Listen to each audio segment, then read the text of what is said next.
and hello to everybody. Welcome back to Neon Black, our Coyote and Crow game here on Rollers Joint. I am going to be your story guide. My name is Evie, and I'm here joined by our legends in the making. If each of you would go ahead and introduce yourselves and tell us who you'll be playing, what their pronouns are, and their pohi or their Adenade path. Denver, take it away. Hey y'all, I am Denver. She, they pronouns for me. I am playing Neezy. She, they, he pronouns. And they are Path of the Owl, and they are a tinkerer.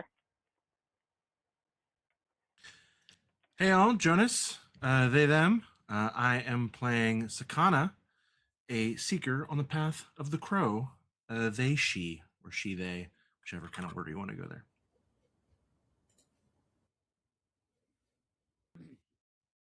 Hello, everyone. I am Logan. I am playing Neo, Path of the Coyote. He is our resident whisperer. And we are down one player today. We wish Viv all the best with the weather is not being nice. So hope them some rest and recovery. And we will get started here telling this story with our brand new intro. Hit it.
Welcome. All right. We're going to jump straight into our story with a quick recap. So last session, we started with a party. It was an amazing party thrown by kind of this newest politician to join the scene, Zahanap. They were under our counselor, Adene, and they are very interested in making it known who they are and really having an impact on the city.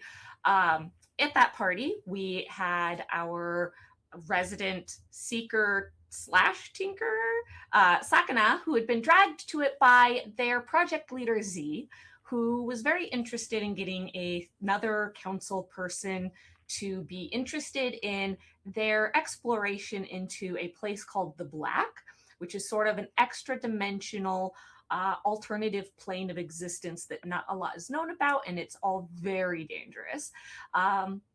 With them, their very good friend Neo showed up, who had a different reason for being there, not just for fun, a little bit of business, as they have a contact named Racer who wanted them to do just a little exchange, just a little swap with Zahanap's friend, Finnick. Gave them a little medallion in exchange for some things that made some noise. Neo, being a consummate professional, failed to be able to notice what these things were and did the swap cleanly, got that material moved over where it needed to be, and all is well. Aside from how Racer sort of threatened them low-key that they either start making themselves useful on their own or they're gonna probably not survive their next couple of assignments. Beyond that, we also had Nizzy join the party. It was a very interesting experience that Sapai, their cousin, had taken them, because many of our party's friends of friends were actually connected with Zahanap. So you're just like a degree or two removed from this person who has some potential political standing in the city. And Sabaye had wanted to be able to catch up with Zahanap and be able to just kind of enjoy the party. So Nizzy was kind of dragged along with that, which was fine.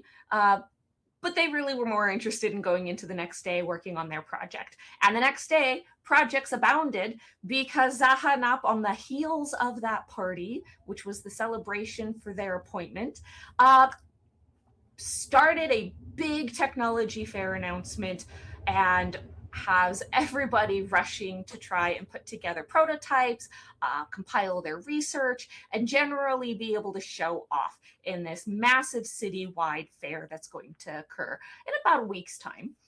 We went around, everybody got a chance to work on a couple of things. Nizzy worked with Kila. Ha! I almost messed up their names. Kila, who is the one unfortunately not here at the moment, but they were making progress on the sort of like gesture to speech components that they have been putting together.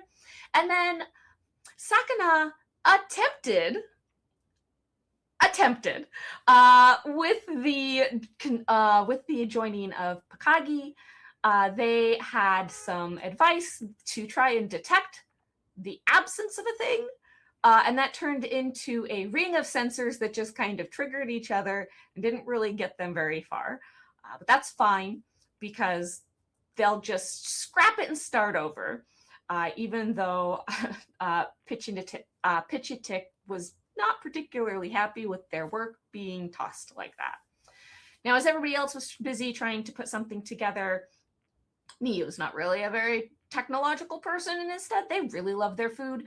They managed to get a really good stew put together, but in the pursuit of that, discovered a very serious threat to the city in the form of a tiny little bug. These are called the Okosuma. They are these sort of locust-looking things with these very diamond-shaped heads and incredibly strong jaws. They have a sort of like bladed body with these folded wings that are, when they are weak, they are about a sort of like grayish lavender color. But these creatures, as our locusts want to do, eat a lot and can be quite devastating. Luckily, Neo had noticed one, sounded the alarm, and that evening, the entire city of Cahokia came together, scouring for any other entity, any of these other insects anywhere else, and destroying them, employing Neo's very good skills with a blade to make sure that these things are not going to get a foothold. They tried to then do what they could to cover their plants. If there are not plants to eat, maybe the many mouths insects will move along and not stick around. With that said, upon the following morning, after doing a very good job keeping their food safe, suddenly there were a different form of many mouths arriving as a whole barge of refugees came floating down from the north on the Mississippi River. The announcement went out in the morning requesting if anyone had space, they could potentially open their house to be able to take people in, as this was several hundred individuals suddenly showing up overnight all at once. And that's where we're going to resume. I'm going to go around and ask everybody, have you signed up, or in one person's case, signed up someone else, to be receiving any of these refugees into your home? And if so, how many do you think that you would be able to comfortably be able to house for the unforeseeable future? Because so far, no announcements have been made as to why they're here, just that they've arrived and that we as a city need to do our very best to be gracious and supportive and to help take care of them. So I will start with you, Nizzy. You've got a pretty decent family size, but do you guys have space to be able to take in a couple of others, do you think? Yeah, we've got room. Okay, wonderful. How many people do you think you would be able to support? Probably 5 at most. Okay, But all right.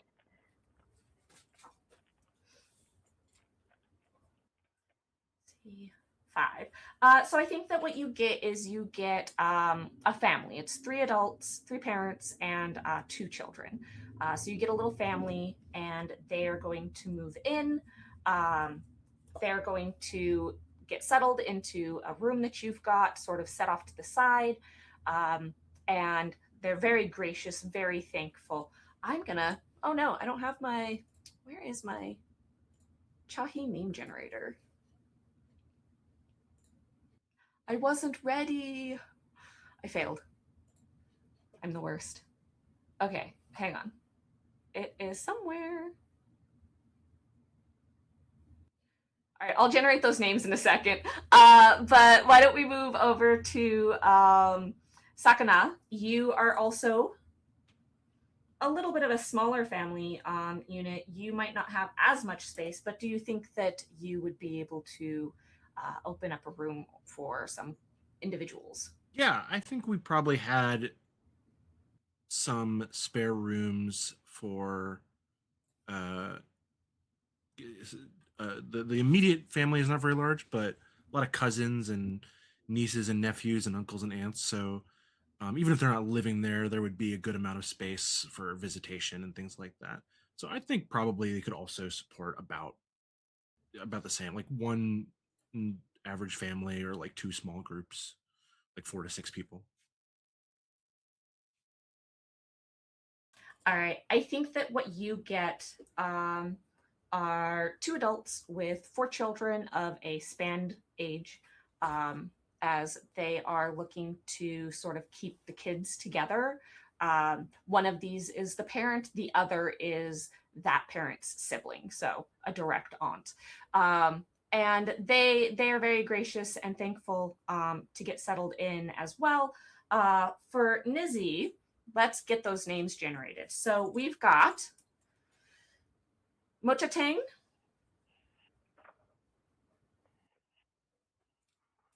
and that is one of the parents.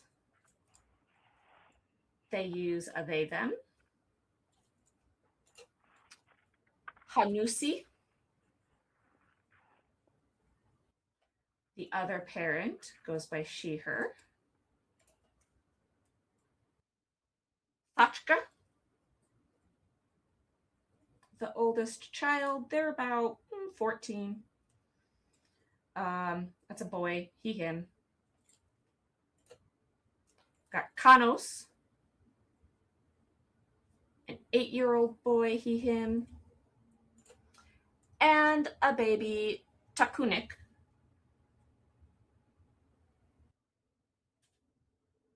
They are 2 years old and currently they, theming, as this particular group does not believe in gendering before the age of 10. So Nizzy, as they get settled in, you find that the Kanos doesn't actually know much sign language yet, and they are actually very interested. They come over to you and they're kind of like, so can you understand when I'm talking? Neezy will nod. Okay, but you can't say words like I say. Head shake. But I don't have to say words with my hands. Another head shake. But you say words with your hands. A nod, and also gets out their Nissy and holds it up. You also talk with your Nissy. Oh, that's so cool. I wish I could talk with my Nissy. My mom won't let me. They think that I shouldn't be doing it very much with stuff, so it's really, really restricted. I'm only allowed to use it for certain things. Nizzy nods their understanding. But can you show me how to say hello? Nizzy will teach them how to sign hello. They keep saying it over and over again. Run off to their mother, Hanusi, and they're going, hello! And they say it out loud as every time they gesture it with their hands. They're like, hello! And she just kind of is like, yes, yes, hello. Good job. How about you go find out how to say goodbye? and Kanos comes running over and goes, how do I say goodbye?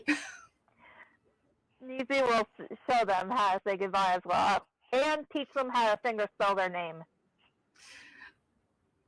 They are now running around saying the goodbye, and then they run away from a person. They run up and they say hello, and then they say goodbye, and then they run away. And they're now running through the whole family doing this. And as everybody else is trying to like be yes, okay, and get everybody sort of settled into the house. They're also your father Kasami is sort of going over a little bit of boundaries with the family, like, okay, so over in this room we've got some workshop things. It's probably best to not let the children go in there very without any sort of supervision, because we do have some very delicate machinery and tools, and we're happy to show them how it works, but until they know how it works, we would just ask that they not play with anything. That way it doesn't get broken, because with everybody coming in, people probably have their own things that need repaired, and so we need to be able to help with that. Speaking of which, do you guys have things you need to have repaired? And at that, Kanos comes running back over and holds up this toy that's been stuffed with dried beans, and it has been ripped, so that the beans had been sort of spilling out of its leg. And they go, "This is broken, but you can fix things?" Neezy will nod. They go, "How do we fix it?" Neezy will get out their sewing kit and invite them to come and sit and learn how to fix things, how to fix it with them. Because They come in. It's good to have something repaired. It's better to teach somebody how to repair things. Absolutely, absolutely. And Hanusi is like giving you a "I thank you, I'm so sorry, but thank you" kind of gesturing, as Kanos sits down and goes, "But wait, what are we gonna fill it with? I want to fill it with stuff from here so that they've got like a piece of Cahokia."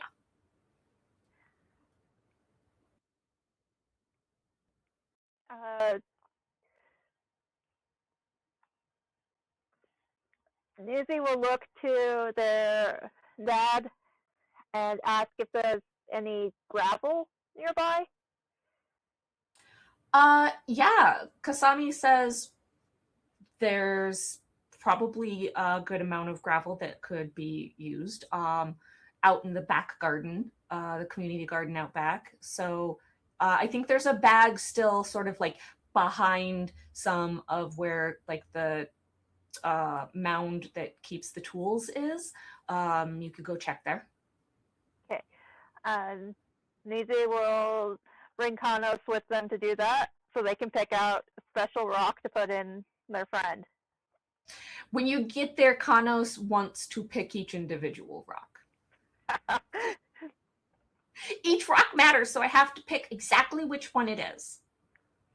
Neezy nods their understanding. They'll keep an eye on Kanos for now.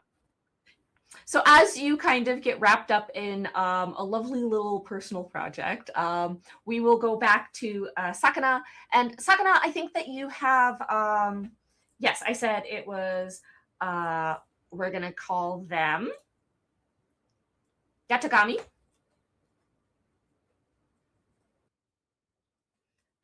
This is Shide. They appear to be the parent, while Tesha is their her sibling, which makes them a direct aunt for the 4 kids. First one is Nakakaza.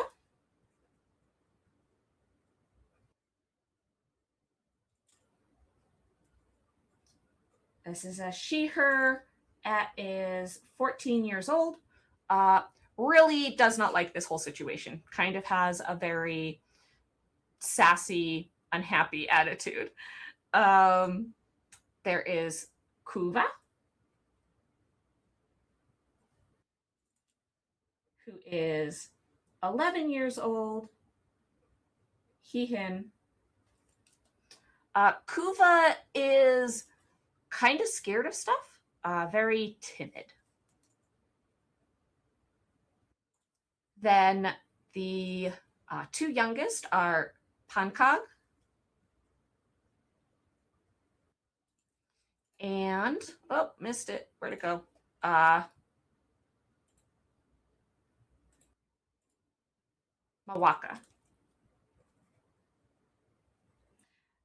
And they are 7 and 6. And you find out that Mawaka's actually not a birth child to Yatagami, but they have basically adopted them. And so these two boys, they're both he, him, run around as an inseparable pair.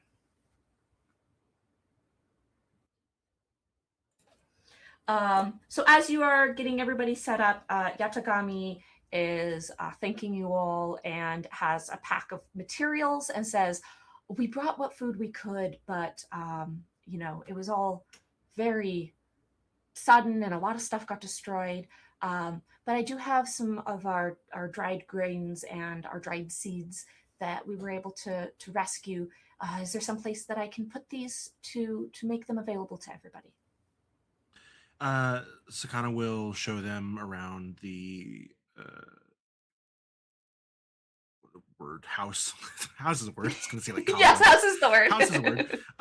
Show them around the living space. Like here's our garage, here's our pantry, here's our here's the moon room and sleeping quarters and things. They're probably not a very good tour guide. I think they're very just like, this is the place where that stuff happens, right? And then they just kind of move on. They're not like, they're literally not physically strong enough to help move much. So while stuff is being moved around, they might like to pick up a small bag or a tool or something and like help, but for the most part, they physically cannot lift these bags of grain and things. Yeah. Atanyatsu, your uncle, and Kizuko, your cousin, she's got, despite being an architect, she's got a decent amount more strength than you. And Atanyatsu is actually doing a lot of the labor while your dad, Kiyan, is playing with the two little boys, has absolutely gotten enraptured in a story time with little tiny of their toys and objects and is just making up a whole thing as they have like sat down in the middle of the sort of like off to the side from the hearth where you would normally be eating. They've sat down there and they're just going through a joint story where Kiyan is sort of like asking them questions. Well, then what would happen next in this situation? And these two little boys are just absolutely having the best time. Oh, he's teaching them how to play tabletop games. Yeah, basically. In a very loose setting, but yes. I love it. Yeah, Sakana is very glad because they would not do well handling small children like that. Way too much. Like Sakana goes to the club, but that is way too much energy and way too small a package. But I think Sakana would try and they're socially aware enough to not instantly be like, so what happened and why are you here and what's going on? Even though they are thinking all those things very much over and over again.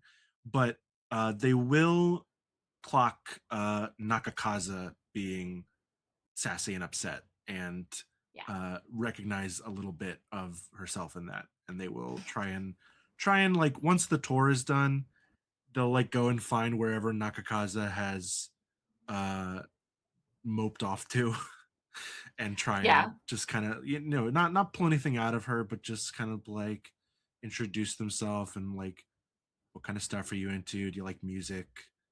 Like how are you feeling? Just kind of trying to acclimate them into the space. Yeah. Nakakaza kind of gives you a skeptical like, Gamang, what's up? What do you want? Listen, I get it. I don't know what's going on and I'm not gonna put that on you or anything, but I get what it's like to have like a rough time. And I just want you to know that whatever you need to be cool here, we can make happen. So Well, because this is gonna probably be our new home for a while, because this isn't just a rough time. it destroyed everything. Yeah, that's hard, and I get that. And do you want to talk about that, or do you want to like go outside, or how are you? What's your deal? Oh no, I'm not supposed to talk about because it's supposed to have been like, oh, but it's not its fault and whatever. But like, it destroyed everything. It's not cool. Everything. Yeah. That sucks, man. I'm Have, really sorry to hear that. do you even know what a Thunkamoxie is? Uh, can I roll to know this? Yeah. Roll me. You can either roll medicine and a success number of call it a 10, or you can roll general knowledge. No, sorry, success number of 9 on medicine or success number of 10 on general knowledge. Well, Unless, let me double check if I you got have folklore? anything. Folklore help? Folklore would be actually, yes. And we can call that a success number 9 on folklore. Okay, got 6 dice. Actually, success number 8 on folklore. Ooh, This would 8 make on sense for folklore. Ooh, Yeah. cool. All right, let's roll. And for the listeners, while you do this, the way this works is we take a number of d12 equal to our rating in any skill. And for you, I believe that you've got folklore. What is that, a 6? Yes. So that'll be 6 d12s that get rolled, and anything that rolls as a 1 subtracts away from your successes. Your successes are determined by the number I set, which is an 8. So anything that's an 8 or higher counts as 1 success, with 1s taking away from that. But if you roll a 12 on the die, that counts as a critical, and you get to roll an additional die for additional points. I have no 1s, but I have 1 10, and I also have a 7, which I could bump up with to an 8, right? Yes. So you are able to. I don't think we've done that mechanic yet. Yeah. With focus, you can spend points of mind in order to increase dice rolls, and you can do things like you could, in this instance, you could spend 1 point to get a 7 up to an 8 and then get a total of 2 successes, or you could spend 2 points to get that 10 to a 12, at which point you would then be able to roll a crit die.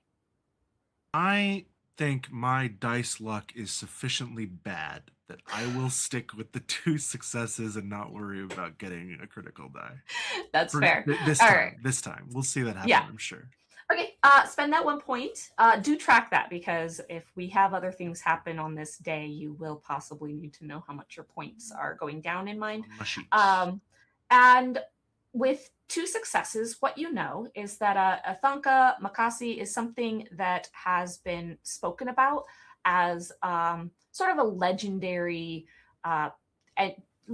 creature. It was thought that the entire landmass that we all live on is on the back of a turtle. And even though it now has been shown that there is not a turtle carrying our entire landmass, there are turtles believed to still exist which do carry mountains upon them. And these are entities that will hibernate for a very long time and then wake up with a voracious appetite before relocating and hibernating again. And this is a folklore story for being able to explain instances where the earth sort of has opened up and consumed people, and instances where the terrain has been heavily altered and sort of like mountains and rock formations have been shifted and moved over time. And so that is what you know.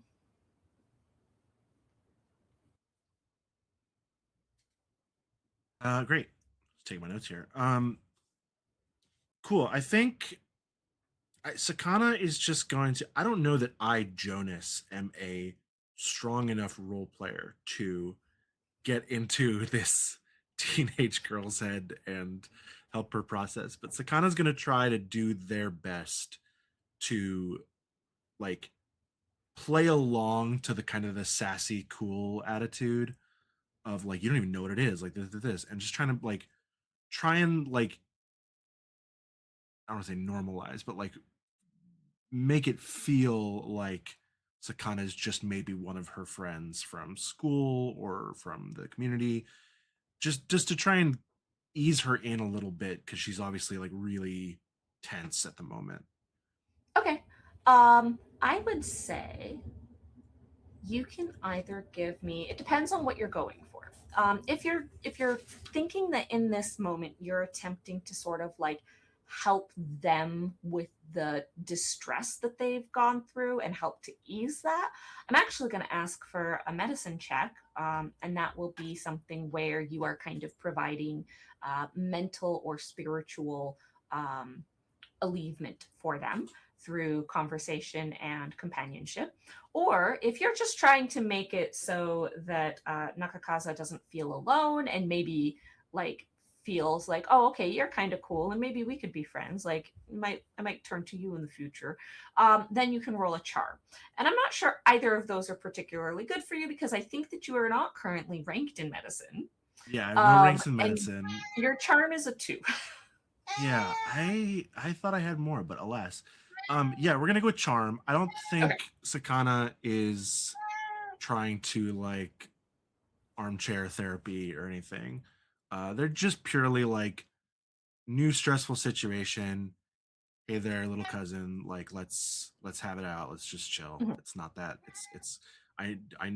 You're right. I don't know what's going on. I don't know how bad it is for you, and that sucks. And I'm here for you for that. So I'll go ahead All and right. try. Give me a success number 9, and good luck. Thank you. Just like, do I have anything here? I don't think so. Okay. I got one. I got 110. 110. All right. With that, I think that Nakaza is clearly like they're teenager. Also, they've got so much hormonal stuff going on. Their entire social circle has been ripped apart. But you are sort of relating to them in a way where it's like, okay, well, maybe you're kind of a cool person. And there is now an opening there. You know that like if something really intense happens, they might not necessarily come to you, but they'd be willing to sort of share with you if you checked in on them, but that they're receptive now. Yeah, Sakana's not even so much worried about like her coming to Sakana, although like I mean that'd be nice just to have a friend, I think. But just wants to like you're gonna be living in my house now, so like let's be let's be nice to each other at least. Let's Yeah.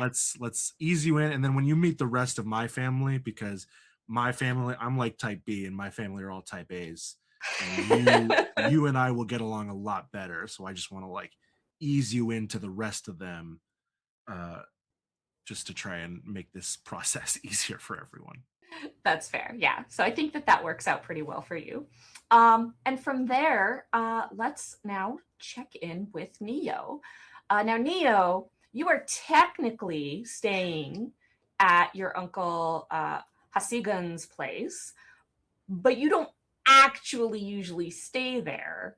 So what are you doing about this whole situation? Because you still, as a citizen of Cahokia at this stage, have received a message asking, "Are we going? Like, do you have rooms? Would you be willing to?" And you do know that they have you registered with your uncle as like your answers will be calculated in as part of that whole larger mound household. Oh, Um, the moment that Neo gets a hold of one of these sheets, there is just that big old Grinch smile as he turns towards the camera. I can take in up to 24 people. Oh dear.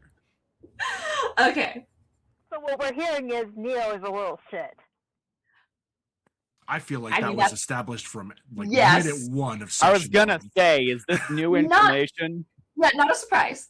Okay, Neo, I would like you because your response is being collated with the other members of your household. And this particular household, while well off, is moderately small. and they have some space, but 24 might be a bit much. So what I would like you to do is you can either give me, if you want this to be something that you like hack into the database in a way that overrides how it would be correlated with everybody else, you can give me like a computer's. I think you don't have hacking, do you? No, you're not the one with hacking. So you can't do that. But otherwise, you can give me, I would say, a computer's coercion check, where what I'm going to do is I'm going to say you combine your computers, you combine your coercion, and then you divide it by 2, and that's the dice pool. Okay. I will take that.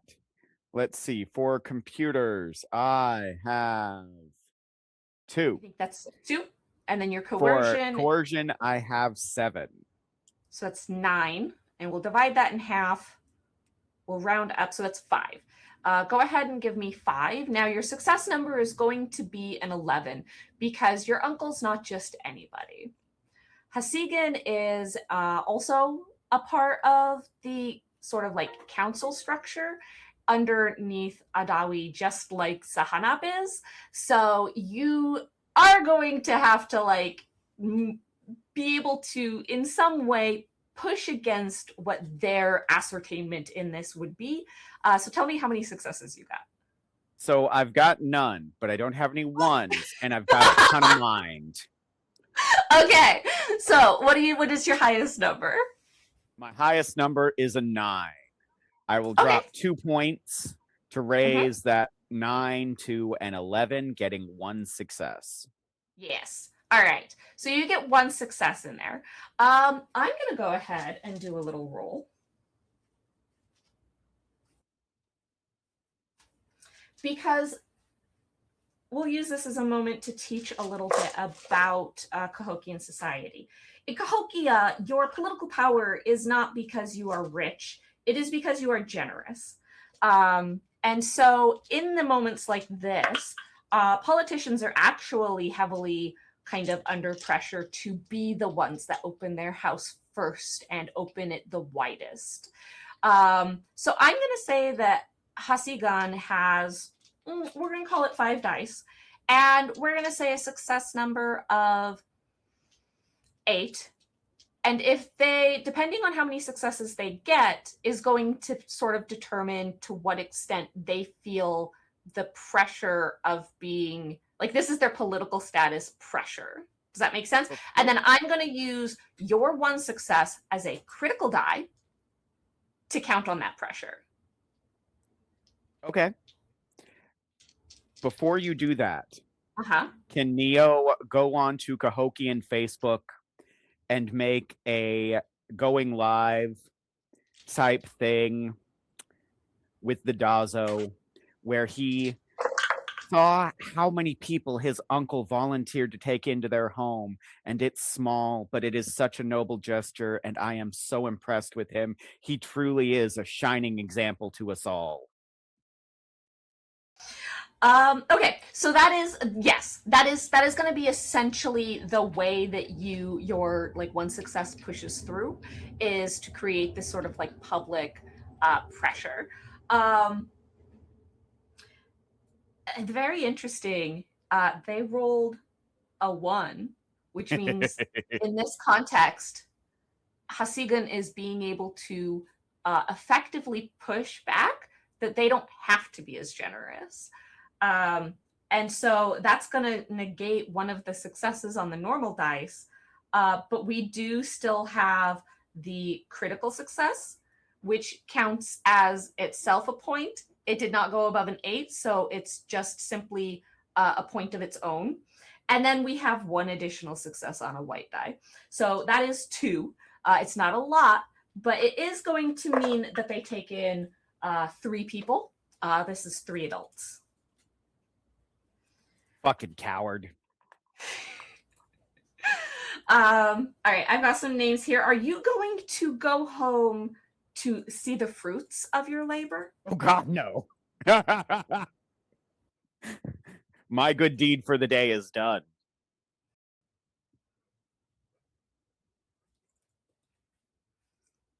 All right. Shove that off on him and walk away. Yes. This was the plan. It's working out excellently so far.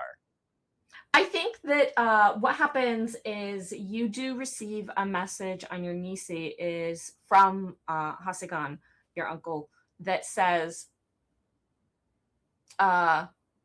your public statement to draw attention to my generosity is very appreciated.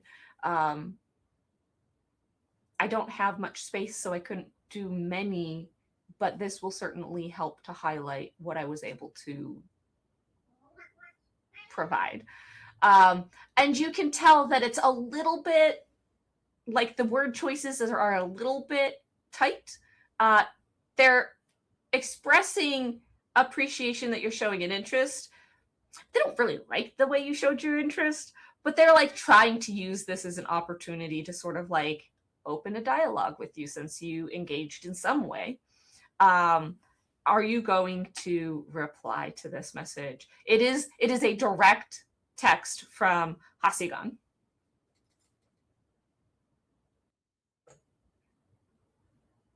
I appreciate the depths of your generosity, and I see how very deep they go.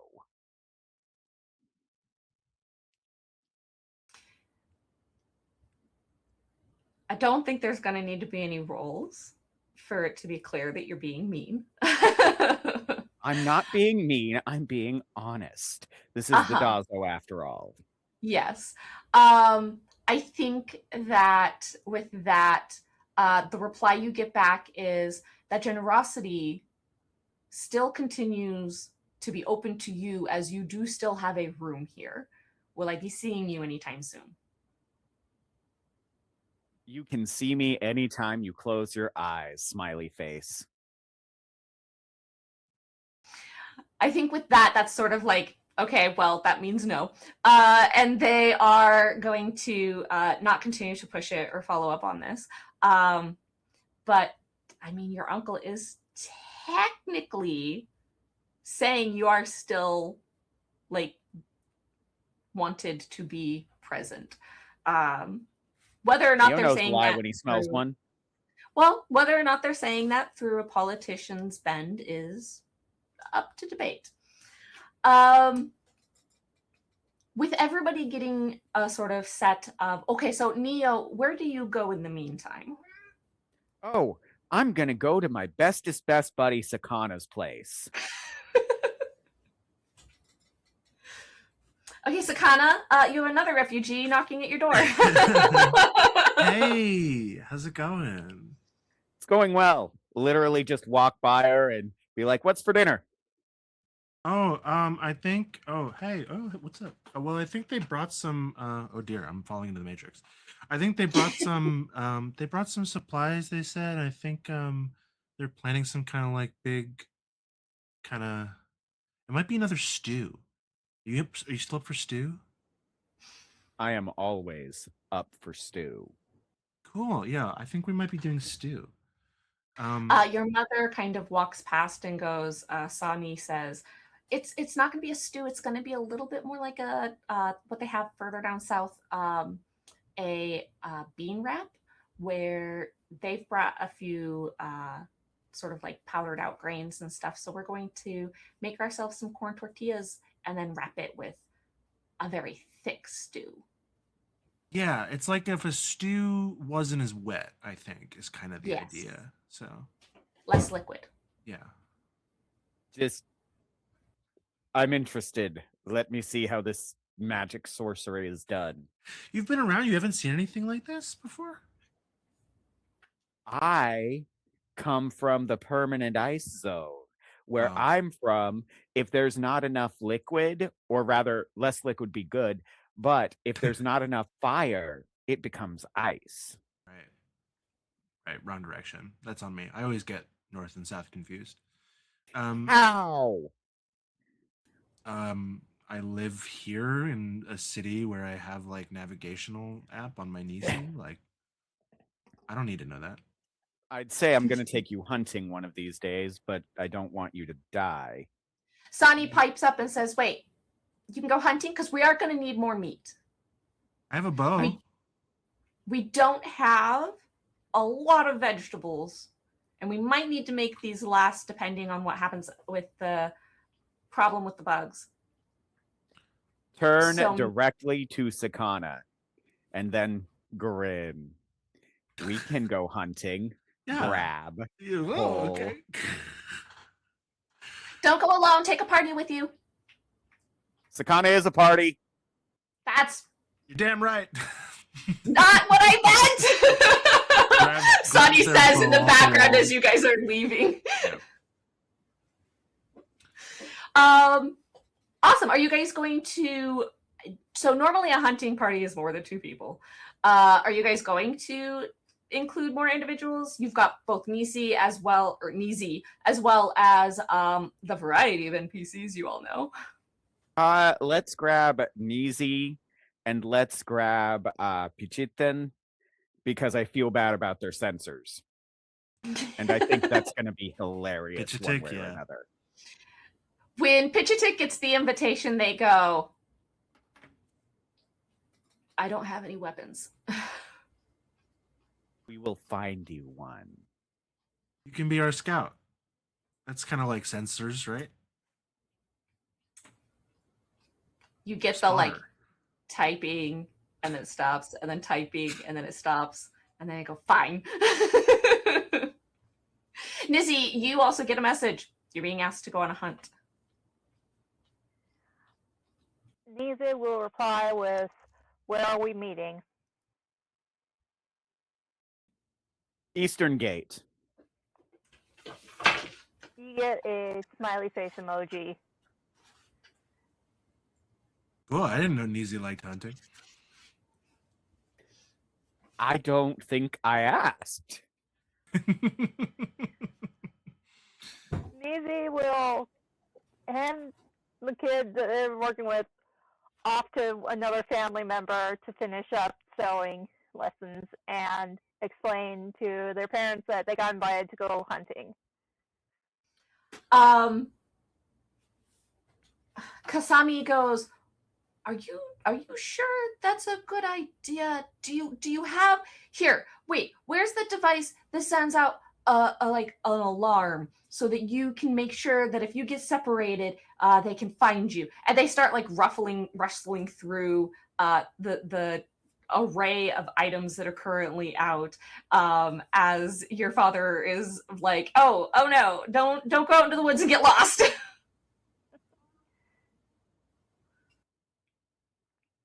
Nizi will help him look for it.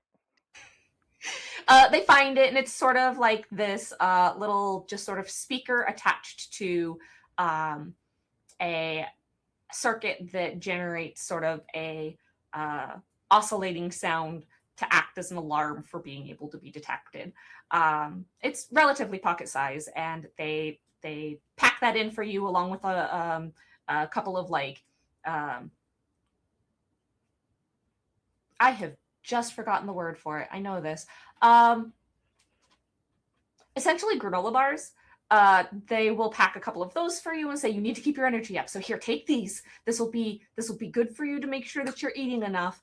And we're so proud of you, but also be careful. Be very careful. Look, if there's something dangerous out there, just come back. Just come back. Meat is not that important. But also like, and so you can tell that your father is like, on the one hand, this is pretty cool. They like that you're kind of like stepping out and going and doing this, but also, oh, don't get hurt. Don't get hurt. Nizi will promise to be careful and also inform their father of who they are going with. Oh, I How- wouldn't do that. Yeah. Has Kasami met Neo? I imagine they've probably met Sakana. As Yeah, Sakana that's has who- sort of been. That's who Nizi tells that they are going with. Ironically, that makes them more worried, and they're like, okay, well, I guess take care of Sakana. Make sure that they come back safe too.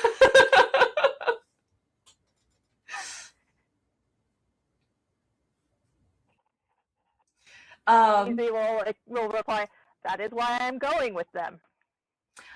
Okay, this all makes sense. All right, well, if you end up out of range, just send us a last ping drop of where you're at before you lose connection, and be back before sundown.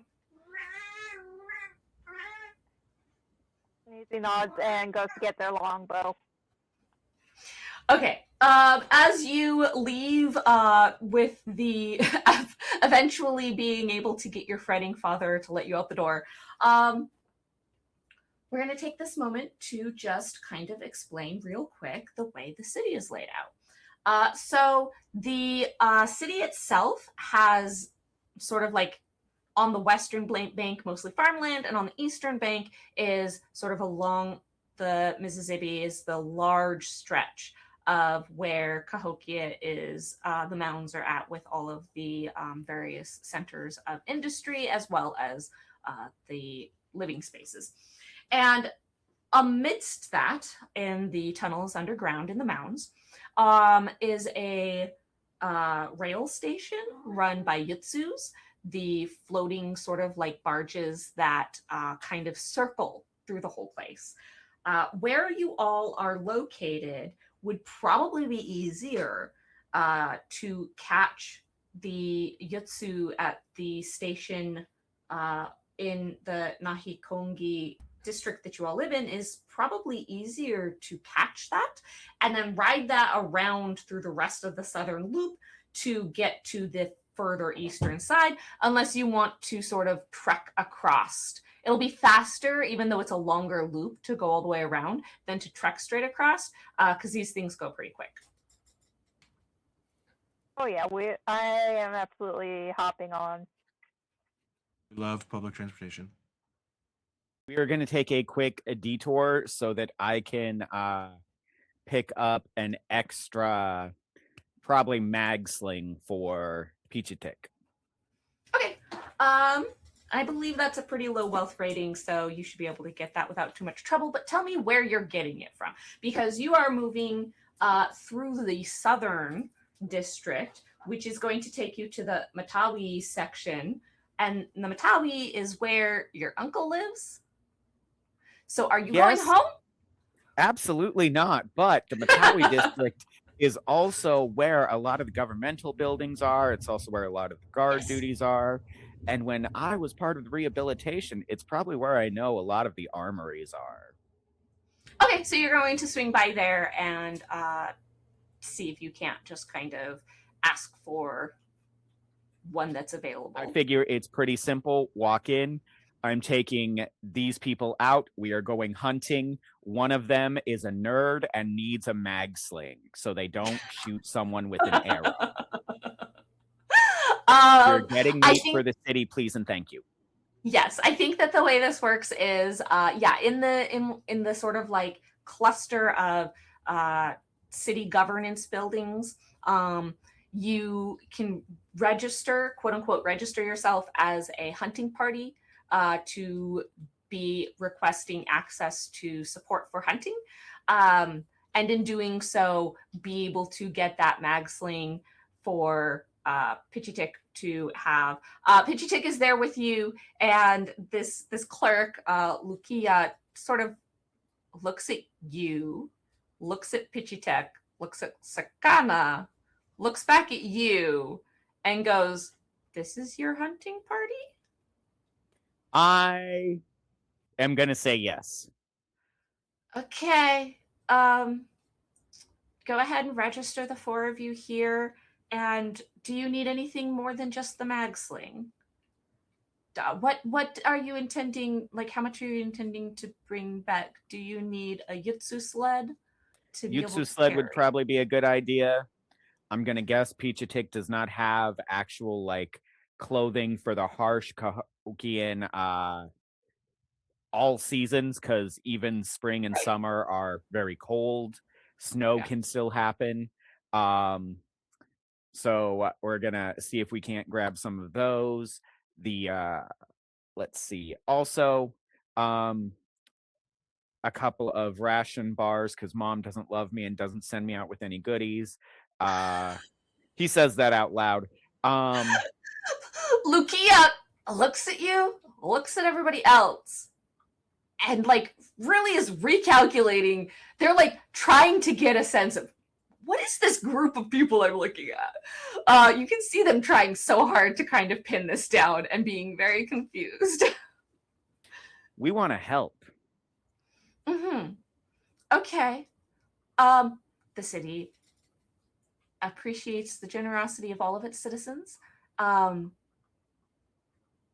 ahead and when you bring back all of the materials and you can donate any foods that you have left over, we will make sure that that is registered and notated for your generosity.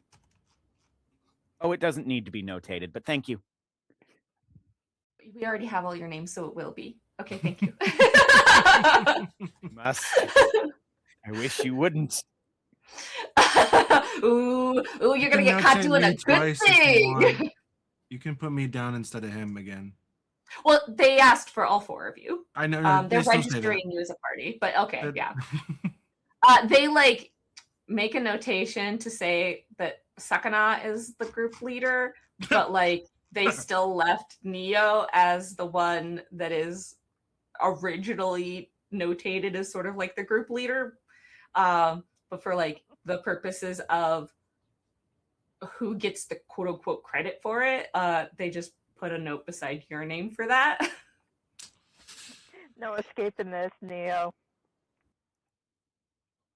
Yeah, and they look at you again, and like as you leave, you can hear them under their breath go, "Nobody's gonna believe it's Sakana." They might. Yeah, so you guys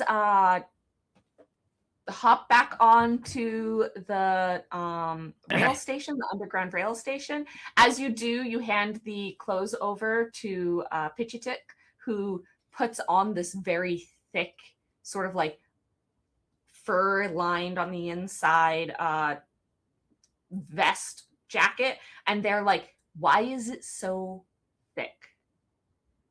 Have you literally never been outside the city in your entire life? I don't need to, other than every now and again when I visit the Chizzy Market. The cheesy market, is it? This was necessary, and I'm glad you're going to have this experience. Yep, exactly. Yeah, Pichitik looks at you, Sakana, and goes, "I don't know if I feel safe." Oh, you're safe. Come on, Mm. we're safe. They put on the like gloves that sort of go up their arm and tie them up so that they've got like warmth for their extremities as you guys are riding this Yutsu barge. These Yutsu barges are sort of like a subway system. They're a little bit more open. They're not like as enclosed because the underground tunnels are also very relatively open. They've got sort of like safety sides and stuff to them, but they're a little bit more open top as you go through, speeding through the underground systems here. You reach a stop that's going to get you as close to the western or the eastern side in the, where will you be then? You'll be in the Wijiwaka system or district. Yeah, I left the N out. Wijiwaka system. That will be sort of the closest to then be able to finish going eastward so that you can get out into a slightly more wooded area to try and hunt down and track down any animals. Do you guys have a sense of what you want to search for? And who's going to lead this? I think I'm literally the only one with like tracking and or. Nope. I've got tracking too. I also have some good. tracking. Amazing. I think You're all I much have- better I at this than I am. We have I this also funny have moment. Rake and Longbow. Yeah, Rake we and have this Longbow. funny moment where Neo, you get out into the woods and like have a moment, you pause, group up, and you're like, all right, now we're gonna try and track down an animal, and you start trying to like explain how hunting works, and you find out that like Sakana is pretty dang good at this, and they start pointing out track signs and stuff of different creatures to like, was that one an option? Do we want to try and get that? Is that a place to go? And Nizzy's no schlump in this either. Also being able to catch like, oh, there's broken branches over there or something that, means something larger has come through here. And you're just very surprised at how individuals you might not have thought to be here are relatively competent in an unexpected way. I don't really know You all will- the details or anything, but I'm pretty. I notice a lot of things. Okay, good. Notice which way that big ass deer over there went. Oh yeah, that way. All right. Yeah, I think since you went east, you'll be in slightly more woodlanded areas, a little bit marshy areas. So like deer and such are going to be probably the biggest game options for you that you'll want to safely interact with. There are certainly creatures out here that are larger than that, but they're probably less safe to try and deal with, as given the way evolution has moved and the encouragement, we will call it, of the Adenade, we have a variety of creatures that have a variety of mutations and skills and new abilities and sizes that make the wild a little bit dangerous at times. So I'm going to first and foremost ask for, we're going to do this as like a group thing. Somebody's going to need to do survival to make sure that you guys are not going to end up in like, this is survival for like the world's structure. You don't fall into a gulch, you don't end up in a ton of like brambles or something unexpectedly. So somebody's going to give me a survival check. Somebody's going to give me a tracking check to find and track down the creatures that you would like to be able to hunt. And then somebody's going to give me a navigation based check to know where you're going so you can get back. I got the survival. Okay. So survival will keep you safe in what you are doing. Who wants to do the tracking to be able to find what you're looking for? What are we thinking? Navigation would what realm would that fall under? Navigation. Is that a skill? Oh, I don't have it. Nizzy has it. I have it. I Oh, have you have- navigation. Oh, well then great. I guess I'm tracking. All right, we're going to call it standard success 8 for all of these. Go ahead and give me your rolls and let me know. Where did my notes go? Let me know what your successes are. Let's start with survival.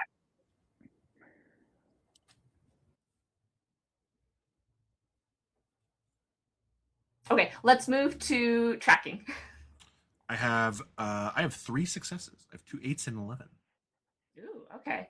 And what do we have for navigation? I have 2 successes, but I also rolled a 1 on one of my die. Okay, so that turns to a total of 1. Yeah. Okay. At least And- it's a success. Yes, that is true. The tracking and the navigation rolls you have, do either of you want to be spending mind for any of those to boost them in any way? Yeah. I'll spend a mind to boost the 11 to a 12. Awesome. Okay. And then roll that dice to see if you get 1 or 2 more points. Okay. That is a 10 on that. Okay, so you get 2 more points. So that's a total of, you had 2 successes plus 2 more points is 4, minus 1 is 3 successes.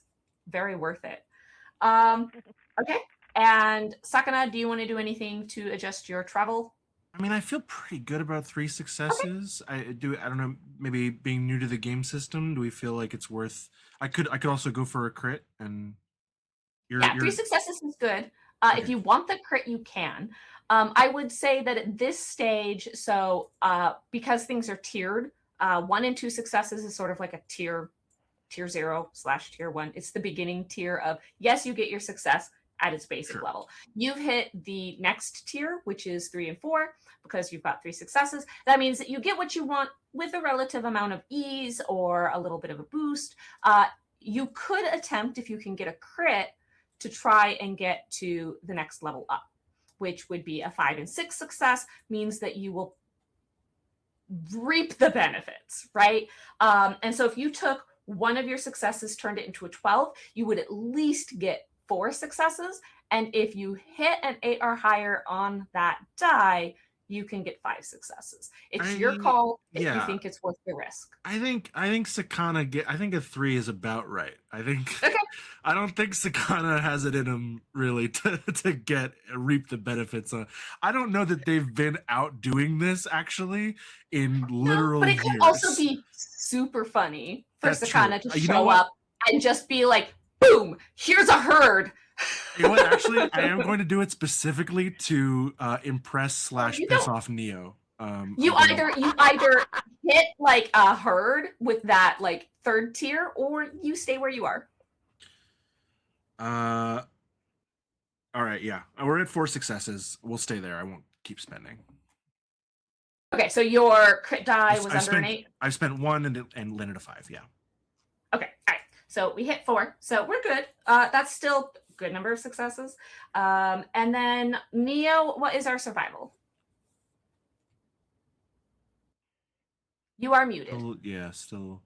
Our survival is currently a 1. I rolled a 10, a 9, 2 7s, and a 1.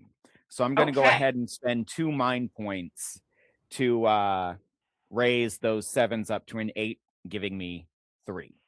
All right, yes. Okay, so everybody does a good job. You guys are actually well competent at this. Not just making it by, but like showing some skill and figuring out how to be able to get through here. I would like, if each of you are up for it, just a little scene snippet. Let's start with Nizzy. How are you, as everybody is traversing, how are you making sure you know where you're going? What are you using to like mark yourself in the world so that you'll be able to find your ways back? A combination of marking on like a GPS map, and also leaving harmless physical reminders to mark the trail. Okay. I should notate that when you get out to this far where you would be able to encounter game, you are outside of the Dasso range. Okay. So I would be mostly just using physical markers, things that stand out but are easily put back in where they belong in nature, so they're not disrupting anything. Okay. So like maybe just sort of setting a line of stones so that you know it's like unnatural enough to recognize that you did it, but you haven't like put new things out here that don't belong. Yeah. Wonderful. Love it. Neo, what can we get a quick snippet of what's a thing or two you do to make sure y'all stay safe? Well, I figure the focus role is primarily because I'm not used to any kind of responsibility, and it's very difficult for him because he's like, okay, good, you're tracking. No, not there. That is going to drop down. That looks flat, but I guarantee you that snow is a sinkhole. You're going to go down. We're never going to see you again. No, don't climb the tree. Pizza Tin, come back. I love it. Yes, you like people have thoughts and ideas and you keep pulling them back like, wait, no, that's actually really bad and you're going to get hurt. Please stop. I love the idea that Neo has unlocked a stress level they're not used to. This is not fun anymore. You came out here like, this is going to be such a great party. I'm going to have so much fun. And you're like, fuck, why are they all my responsibility all of a sudden? And then Sakana, you're leading us to our destination. What do we find, do you think? I'm going to give you a little bit of license here to sort of dictate. Do you think that we find like a few actual deer? Do you think it's something a little bit smaller? Do you think that we find something dangerous maybe, but like could be good to have if you can succeed with it? What do you think you find? I think on a 4 of like good but not crazy.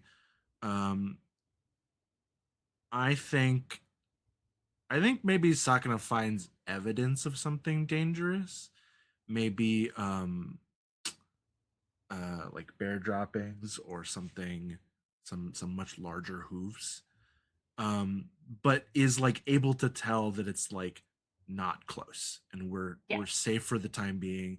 But they do tease Neo with that. And it's like just a little like, oh hey, I think, oh, how do you guys feel about like bear? And then as soon as Neo looks over, she's like, I'm just kidding. It's just like it's a couple days old. It's not really.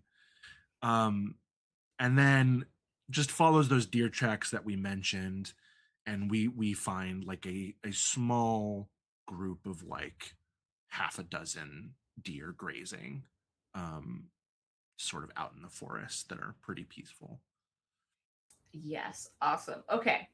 One of them is a stag with just like really nice full. Actually, what time of year is it? It is late, like mid to late summer, I think. We're getting past the height of the most warm it'll be, as we've started the beginnings of harvesting. Okay, so So would some have of the yeah a decent rack of antlers. yeah, so some of the beginnings of mating seasons are upon us. What is your approach? You're able to sort of, with that very good tracking, identify it from a distance. You're at sort of a very long range. I'm going to say, so the way that we will be working in terms of like when you're in sort of a combative situation, it's always theater of the mind, and you have rangings. There's close, which is like being able to touch something, or being able to move easily to be in touch with something. There's sort of near, which is the range in which even moving, you're not necessarily in touch with them, but they're still like you can throw a knife at them type range, right? You're going to be much further back from that.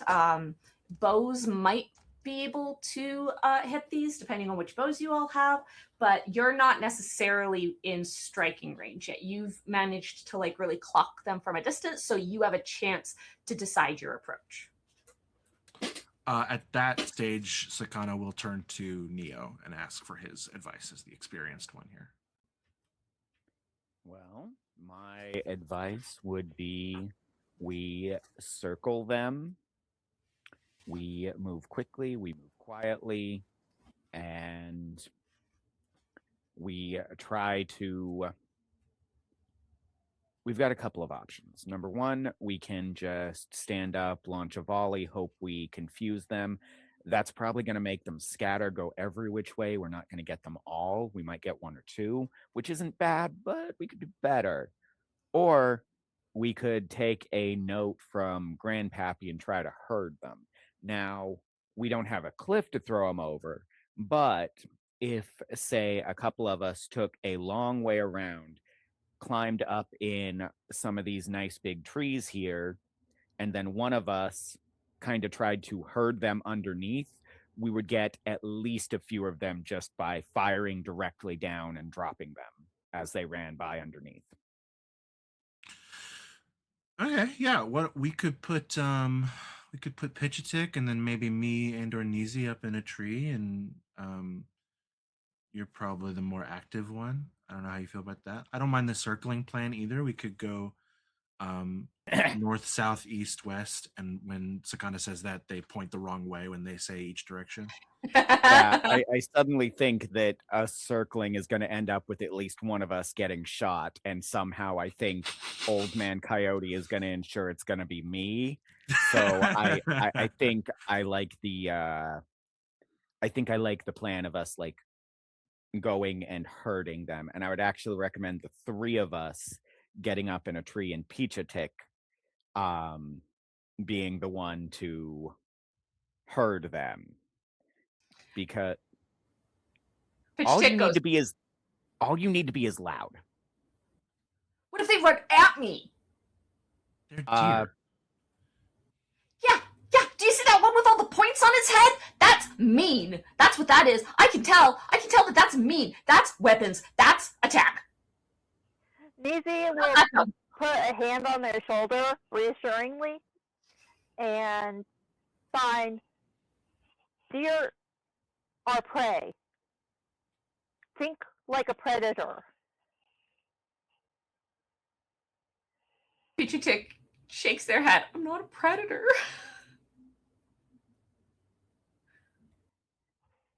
Would you like to starve?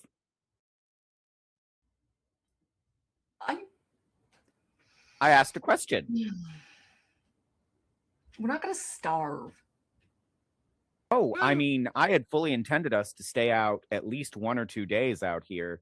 So if we don't get food now, you're gonna go hungry at least one night. Pitchy Tick looks to you, Sakana, and goes, no, I'm gonna leave right now. I am not staying here overnight. Hey, this is hey, insane. Peachy Tick, which way back to Cahokia? I think they start crying.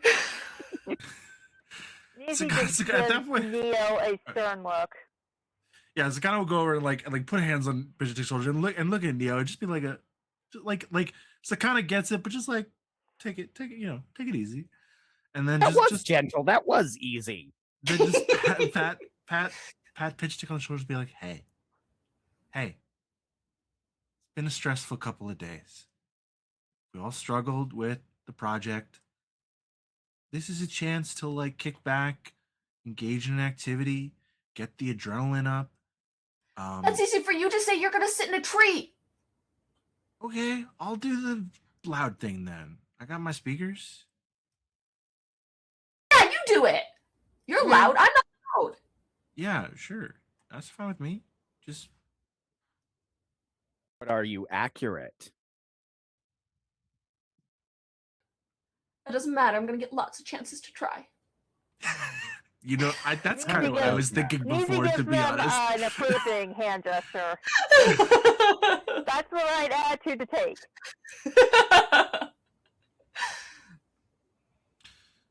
Okay.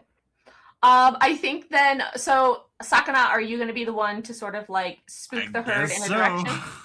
Okay, and then the three of you, are you all going to, everybody else is going to get posted in a tree? Yep. All right. Then I think as you all get set up, since you had got the drop on them, you're plenty of time to be able to get situated. We're going to take our break there. So everybody can get prepped and ready. And when we come back, we're going to see if we can hunt ourselves some deer, or if we're going to possibly have a very injured Sakana, because you're the only one on the ground. I don't know what you're talking about. I'm gonna be fine. I'm sure you'll be fine. All right, with that, yes, we will take a 10-minute break. Everybody go make sure that you move a little bit. You don't have to necessarily get up, but like flail your arms at least and drink some water. We'll be back here in 10.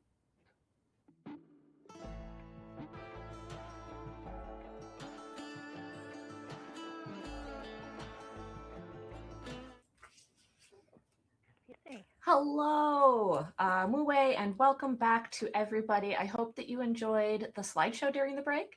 That is an array of art from the Coyote and Crow book directly. This guy. It has a conglomeration of amazing artists that you, if you have the book, can go through and just enjoy the art. Honestly, it's gorgeous.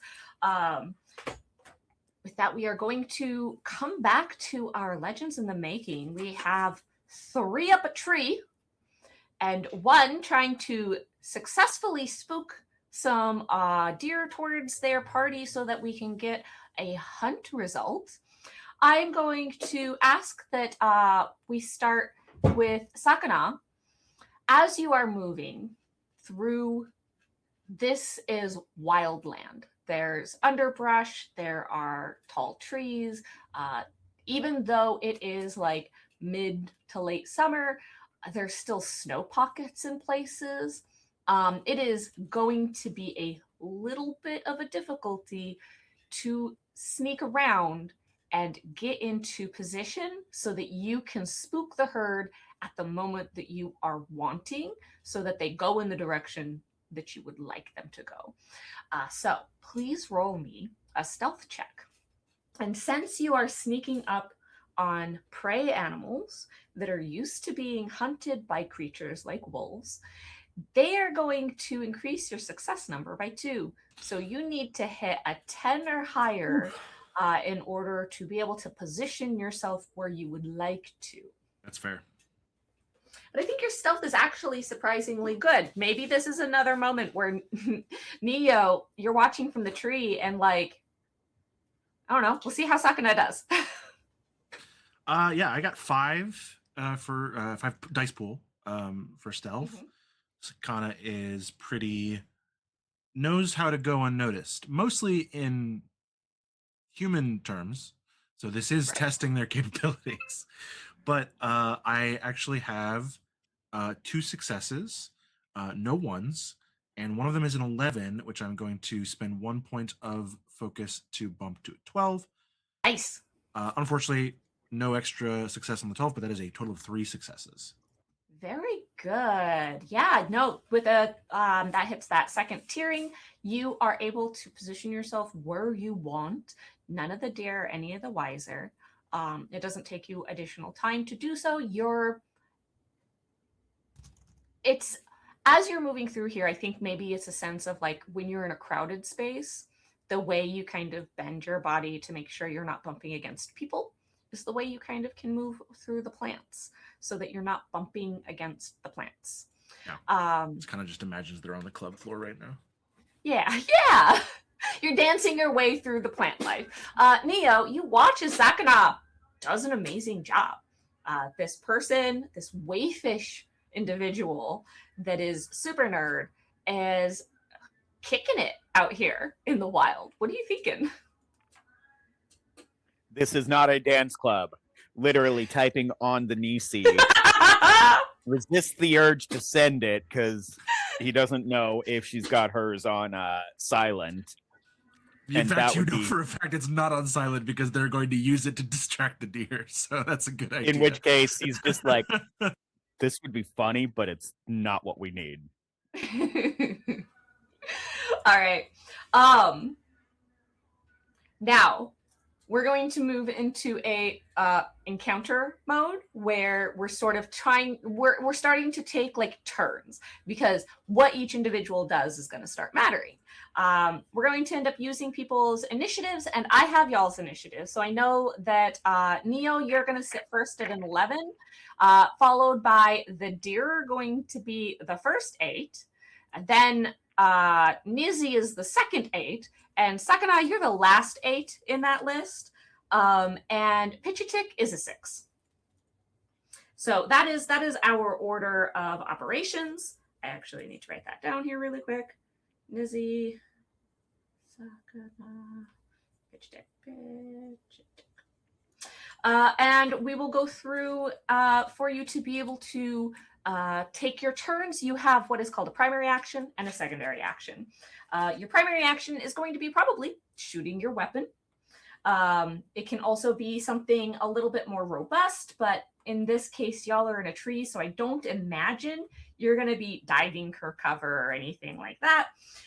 So we'll just maybe need some secondary actions to possibly withstand the trees shaking, depending on how this trampling herd goes.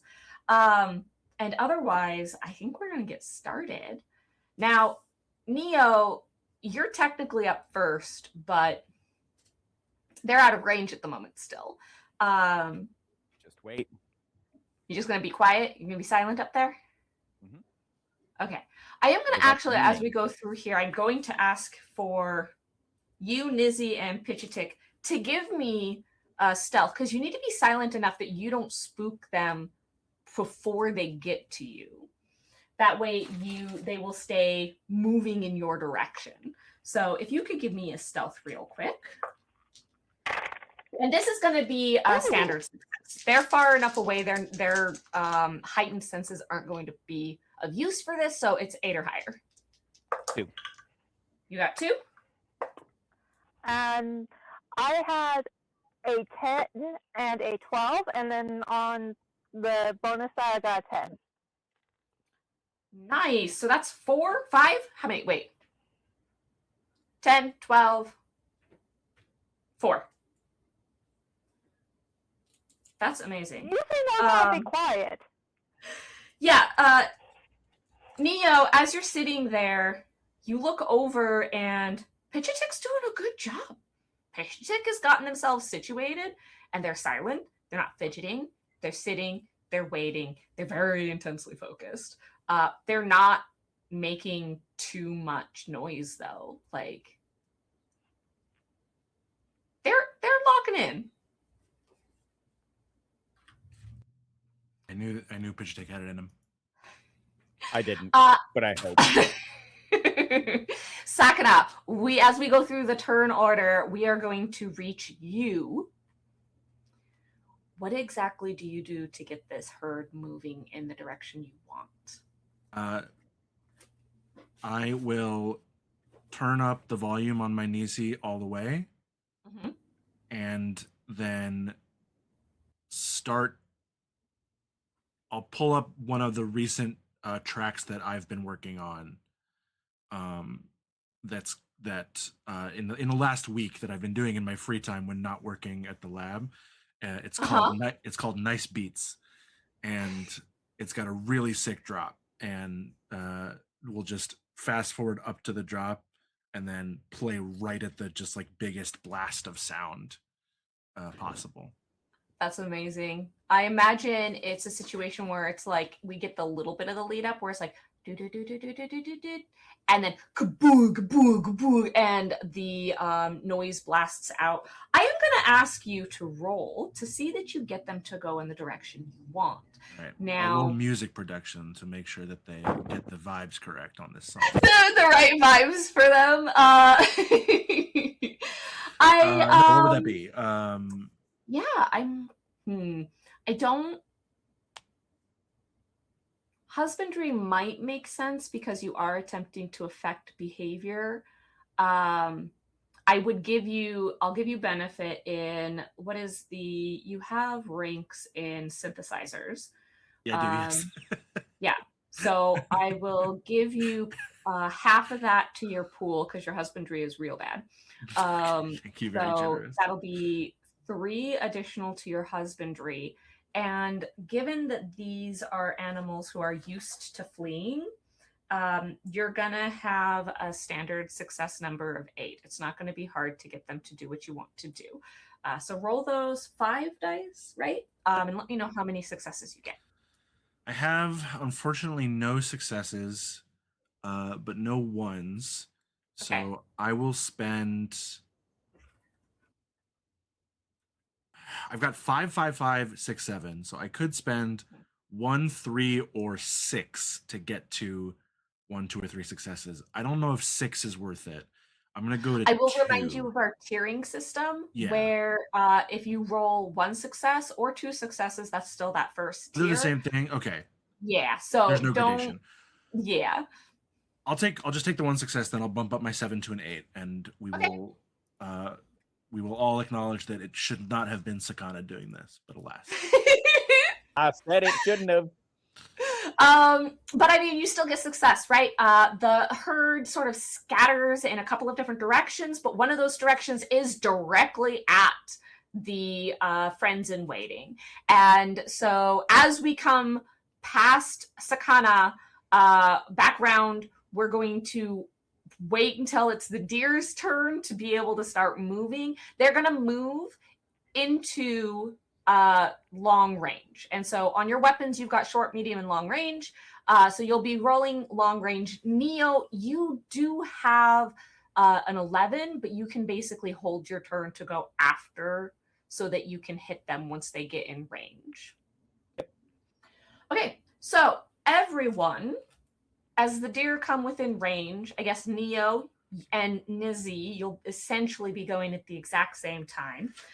Give me your attack rolls. This is going to be for Nizi. You have a rank in longbows, so you're going to be rolling 5 dice. You have a standard recurve bow, so you'll get +2 dice to that, so that's a total of 7. And since you are doing it at long range, it is going to have a 0 modifier on your success number. The success number is the physical defense of these animals, and that physical defense is an 8. That is also a recurve bow for you as well, Neo. So that's 2 additional dice to, I think you're just rolling ranged weapons, which is a 5. So you also will roll a pool of 7. Okay, 2 of my dice ended up cocked. But besides those 2, I've got 2 11s, an Wow. 8. And can I re-roll the 2 that got cocked? Yes, if they're cocked and they do not have numbers on them, you cannot count them, so they must get re-rolled. Okay, there it is. Those did not become successes. I'm going to spend 2 to turn my 2 11s into 12. Good idea. That one is a 5, and that one is a 4. So, womp Okay, womp. so that's what, 7 total? How many non-11s did you have as a success? 1. So Wow. 7 total. Okay, that is really fantastic. The way this works is that the number of successes you have is the amount of damage that you deal to them. These are pretty sturdy animals, so you hit them for about half of their health. Like, you get them in a good spot. You can see that they are starting to bleed. They are at long range, so they're still headed towards you. You're going to get another chance to bring this down. Neo, I'm actually going to ask this quick question. Are you think you're hitting the same animal as Nizzy, or are you going to try and take down one of your own? Aiming for a different one. Everyone we wound is a one we can track and get later. Got it. All right. What do you have for your success pool? 2. 2. All right. So you clip 1. It is still running with a good ferocity. All of these are headed straight towards you. Sakana, you had gotten within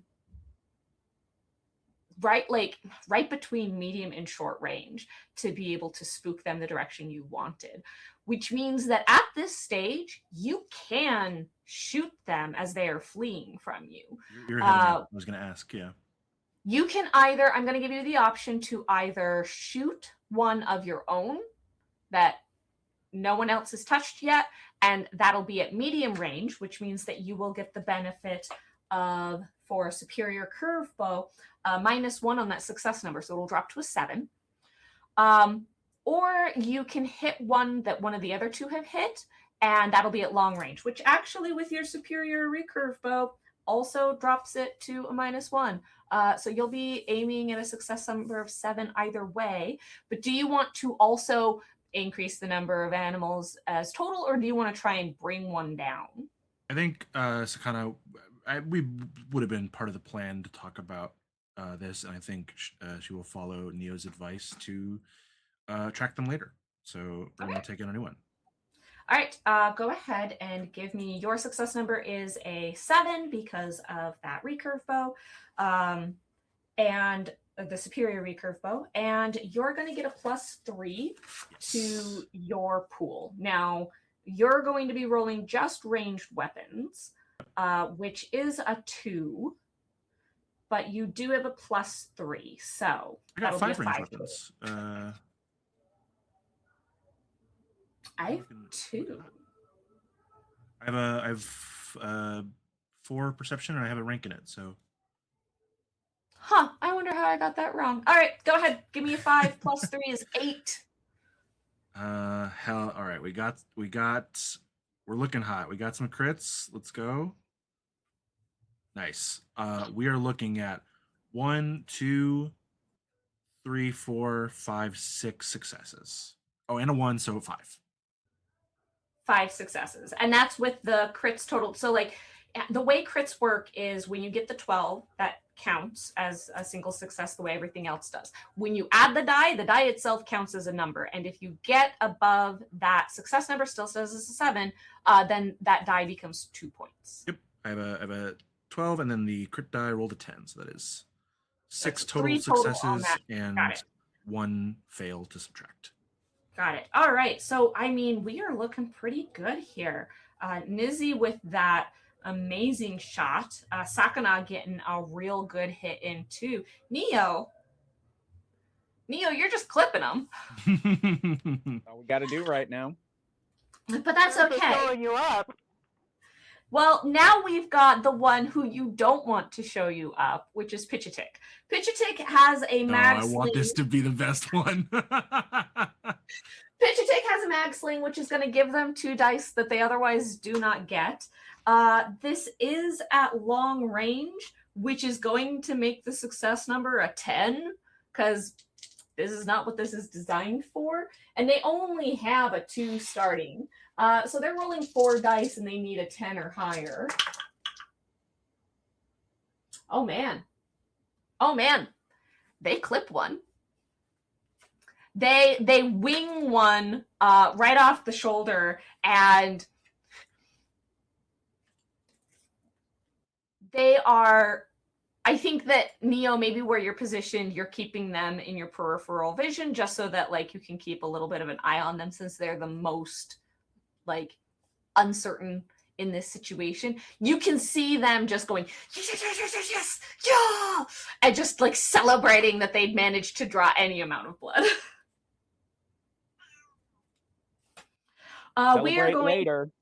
Yeah, Pichitik goes, oh yeah, and lines up to continue. We are going to move back to the top. Neo, that is you at an 11, and because you had held your turn, you're gonna go while they're still like, you're basically like rapid firing, because you're gonna get to go before they move into medium range, so you get to shoot again while they're at long range. Let's go. We're gonna aim for the same one we hit last time. Awesome.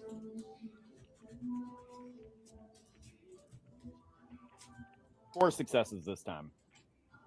4 successes. That one is starting to limp. They're still running. The herd is sort of like in motion, and that momentum is carrying it, but you are bringing it down. The deer and elk, the herd, is going to continue its motion. It's going to continue moving towards you. And I'm going to roll to see how many of these animals are moving into medium range. Anything over an 8 is going to count. That's a 9. That's an 8 and an 8. That's a 9. All right. So that's unfortunate. The 4 animals. No, we're going to call it the 3 animals that y'all have been shooting are the ones that are coming straight towards you. 1 animal who has not been shot is also moving towards you. And Sakana, the one you shot is veering off and is not moving into the medium. They're slightly off center in the direction of where your friends are going. So that is the trajectory. You have 4 that are coming straight at you. These 4 are now moving into medium range. You can continue to shoot at some that are in long range, that are sort of further out, and they are kind of moving in a not direct trajectory. Sakana, one of the ones you shot, is moving in that sort of not direct trajectory. So, Nizzy, it is your turn. Are you going to continue moving? The one that you shot is moving straight towards you. Are you going to continue shooting that one? There is one who has not been hit that is also moving, and 2 others have hit, or there are also ones at long range. I am going to take a shot at the one that has not been hit yet. The one that is moving towards you that hasn't been hit? Yep. Awesome. All right, give me that roll. Again, success number is you're hitting for an 8. Okay, and that is a total of 7 dice that I need to roll? Yes.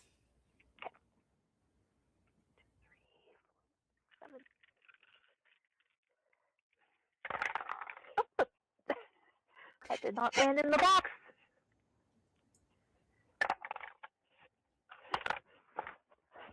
Come on, land in the box, you ding dong dice. They just are very excited like the deer, and they're scattering. I only got 1 success that time. All right, 1 success. Everything else is above a 1 though, so. All right, so The one that did not previously get hit is now winged, and all 4 that are moving towards you have been made to bleed.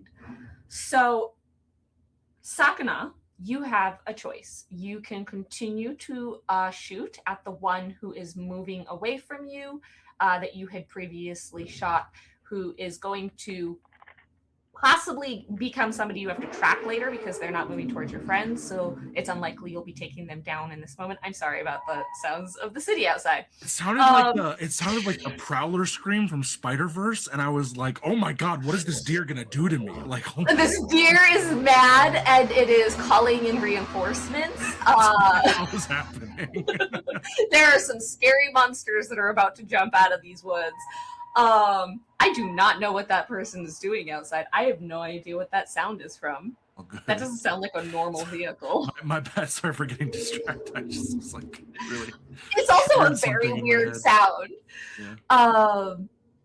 Yeah. So these are the call of the elk or the deer. This okay. is what this is. This is Wow, their they're sound of sick. like That's not good for a them. very unhappy sounds. They are yelling as they flee.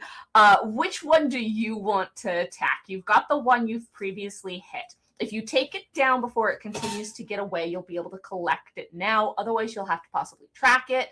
It is going to move it's moving away from you. It's still at medium range, not that it matters for you, but because it's moving in a slightly weird trajectory, it's staying in medium. Or you can continue to shoot at any of the 4 that have gone to your friends. Those ones are now at long range. Yeah, I think seeing that those ones are closer to my friends and that they have all taken different shots at one, we do have some options. I like kind of doing the calculus that some of them are going to get away, so we can track those later. Let's take out one to make sure we have something like for tonight at least to eat, to prepare. Okay. So- I will also let you know that I imagine that you've been moving forward to try and stay in range. You're going to have to spend 1 turn of action in order to like really follow up to staying in range after this. Otherwise, they're going to start moving beyond your long range, just so that you're aware. Okay, we will take that shot. Ooh, worse. That's bad. Can I do any? I don't think it's worth. When do we refresh mind points? When you sleep, or when you do some sort of refreshment. Okay. I mean, I think then Dinners can sort of help provide some medicines if you need it, can kind of maybe help. Nope, that's for actual damage, never mind. But the sleeping process helps you recover the things you spend. yeah. In that case, then Sakana is going to spend a whole load of focus to make this work. Let's see. My target number is still 7, is that correct? Yes. Okay. They are so- still in a range for you to get that -1, so you're hitting a 7 or higher, and you're trying to specifically make sure you take somebody down. Yes. Okay. So what I've rolled is I have 1 8 and 2 1s, but I have a bunch of 6s and 5s. So I'm going to spend 1 2 3 4 focus to come out net positive, which will give me 1 2 3 4 2 successes. Well, but I only need 1, so I'll save off. I'll spend just 2 focus. That's not how that works for this one. This matters. Your because it's damage successes rating, are right? Yes. the damage. Yeah. So Okay. 2 I'll matters. go for the 4. Okay. All right. So you get 4 successes minus 2 failures, gives you a total of 2 damage that you do. And this animal is looking rough. This is the one that Nizzy first shot and got it real good in the sternum. You clip it across its chest, and no, you don't, because you're from behind. You clip it across its hindquarters, and that really opens up some additional difficult for it to continue running. Now it's Pitchatik. We're gonna see. Chick is getting excited. This is moving into medium range. They are now able to shoot a little better. And they'll spend a point for that. They managed to, on the one that they're sort of picking off, they do a slightly better shot. They hit it for 2 points this time. And they're like, I'm doing it! Yeah! And you can see something just like awakening in them as they're like, yeah, I got it! This deer has taken 3 points of damage. It is still fine. It's like that as- meme. Yeah. As they are continuing to run, Neo, we're resume back at the top. It is you. The animals are in medium range. Are you going to still focus on these ones, or if you want to know about any of the others that have scattered, let me know and I will kind of tell you, like, those are going to be in long range and possibly start moving out of long range. I want to keep my eye on the ones coming towards us, but I don't want to shoot them this time. Okay. I just want to be aware that they're coming so I can deal with them next round, because I'm going to do something else when they're in short range. But Okay. this round, I'm going to aim for one of the others that hasn't been, like, clipped, and I'm going to hit it before it gets away. Okay. So one of the ones that's sort of veering off is still in long range. Go ahead and give me that roll. With your recurve bow, that is going to stay. A physical defense is staying at 8, since they are still in long range. And let me know what your success number is. 5. 5. You get one pretty good right in the shoulders. You can see it sort of react from the hit, and it kind of redirects it slightly as it is rushing off into the forest. The deer themselves are going to continue to move. A lot of the ones that are in that long range are going to start sort of scattering. Sakana, the ones that you would hit, has moved from medium to long range from you, and all of the rest have moved out of range. So this is going to be when you're going to have to, like, chase to catch up. That means they are moving into the short range for the 3 of us in this tree. I think that that might start giving some difficulties with this bow. Yes. All right. So, Nizzy, you have a recurve bow at short range. It's actually going to make your success number a little harder, because as you're, like, aiming, it's just a lot closer. And so it's a little bit more difficult to get that in there, as they are, like, basically right below the trees, like, passing by you. Go ahead and give me a success number 9 with your dice pool. Ooh. And tell me which one you are aiming at. Are you going to try and continue on that one that you had that had not been hit, that you nicked, or are you going to try and find the one that's most damaged? I am going to. I have a crit, 2 11s, a 10, and a 9. Dang. And on the crit one, okay, that is just a 2. But I'm going to spend 2 more mind to boost those 11s to 12. Oh my god.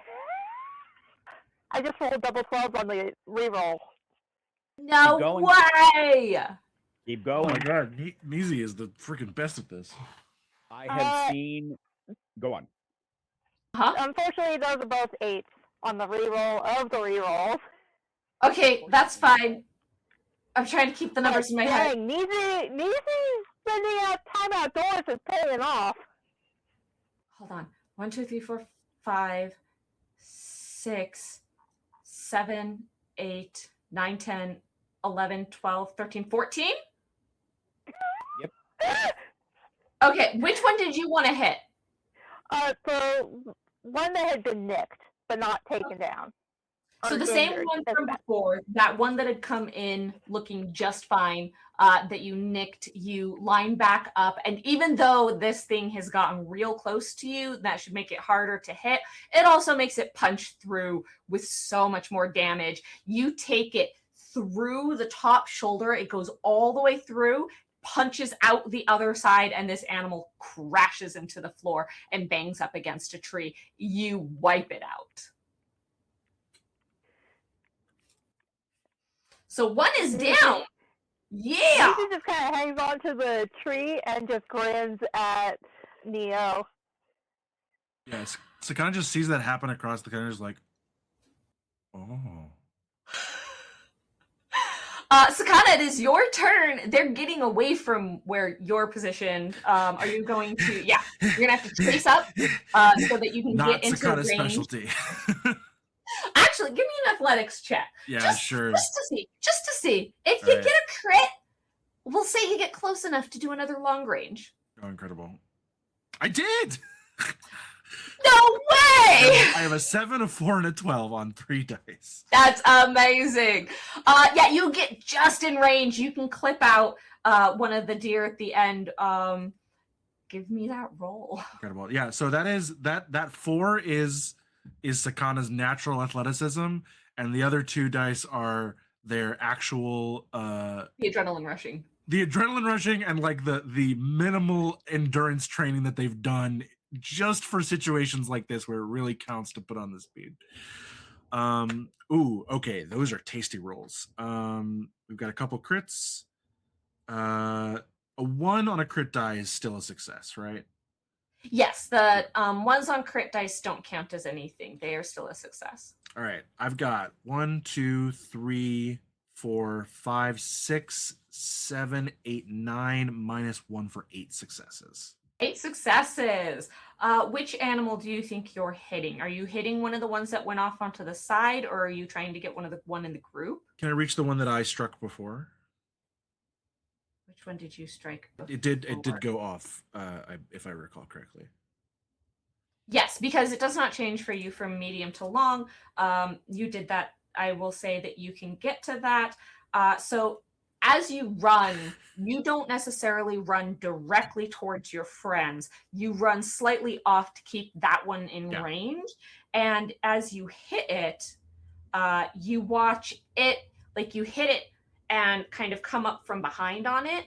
You watch as it sort of tumbles and then does not move. And I want you to roll for me. What would this be?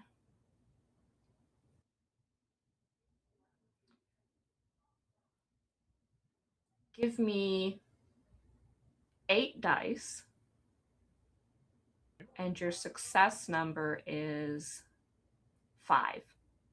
Oh dear. Oh no. That should be a good thing, but I'm scared.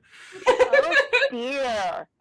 Oh, come on. Wow. No. I mean, with the success number 5, puns are great. I did not do that hot, but I have 1, 2, 3. I have 2 successes. 2 successes. After subtracting. I could bump some up. Would my instinct tell me it's worth it?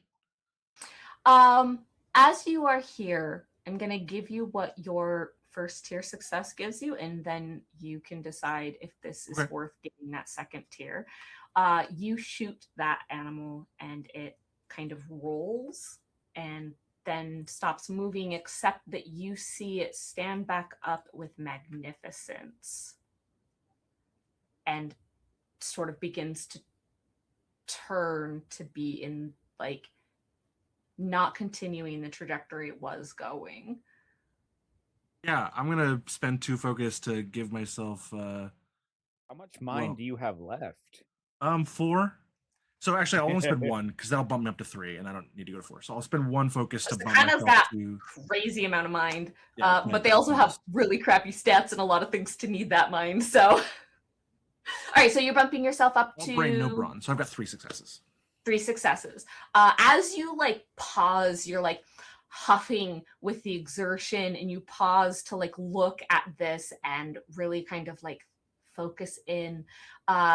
your second eyes, I think that maybe have a programming where it knows that when you like squint your eyes a certain way, it's supposed to drop all of the AR so that you see the pure world as it is, and you see in a shimmer with like mist rising off of it this animal. It didn't have horns when it went down. It has 12-point horns now. Stands up. It's twice as tall as it was. It is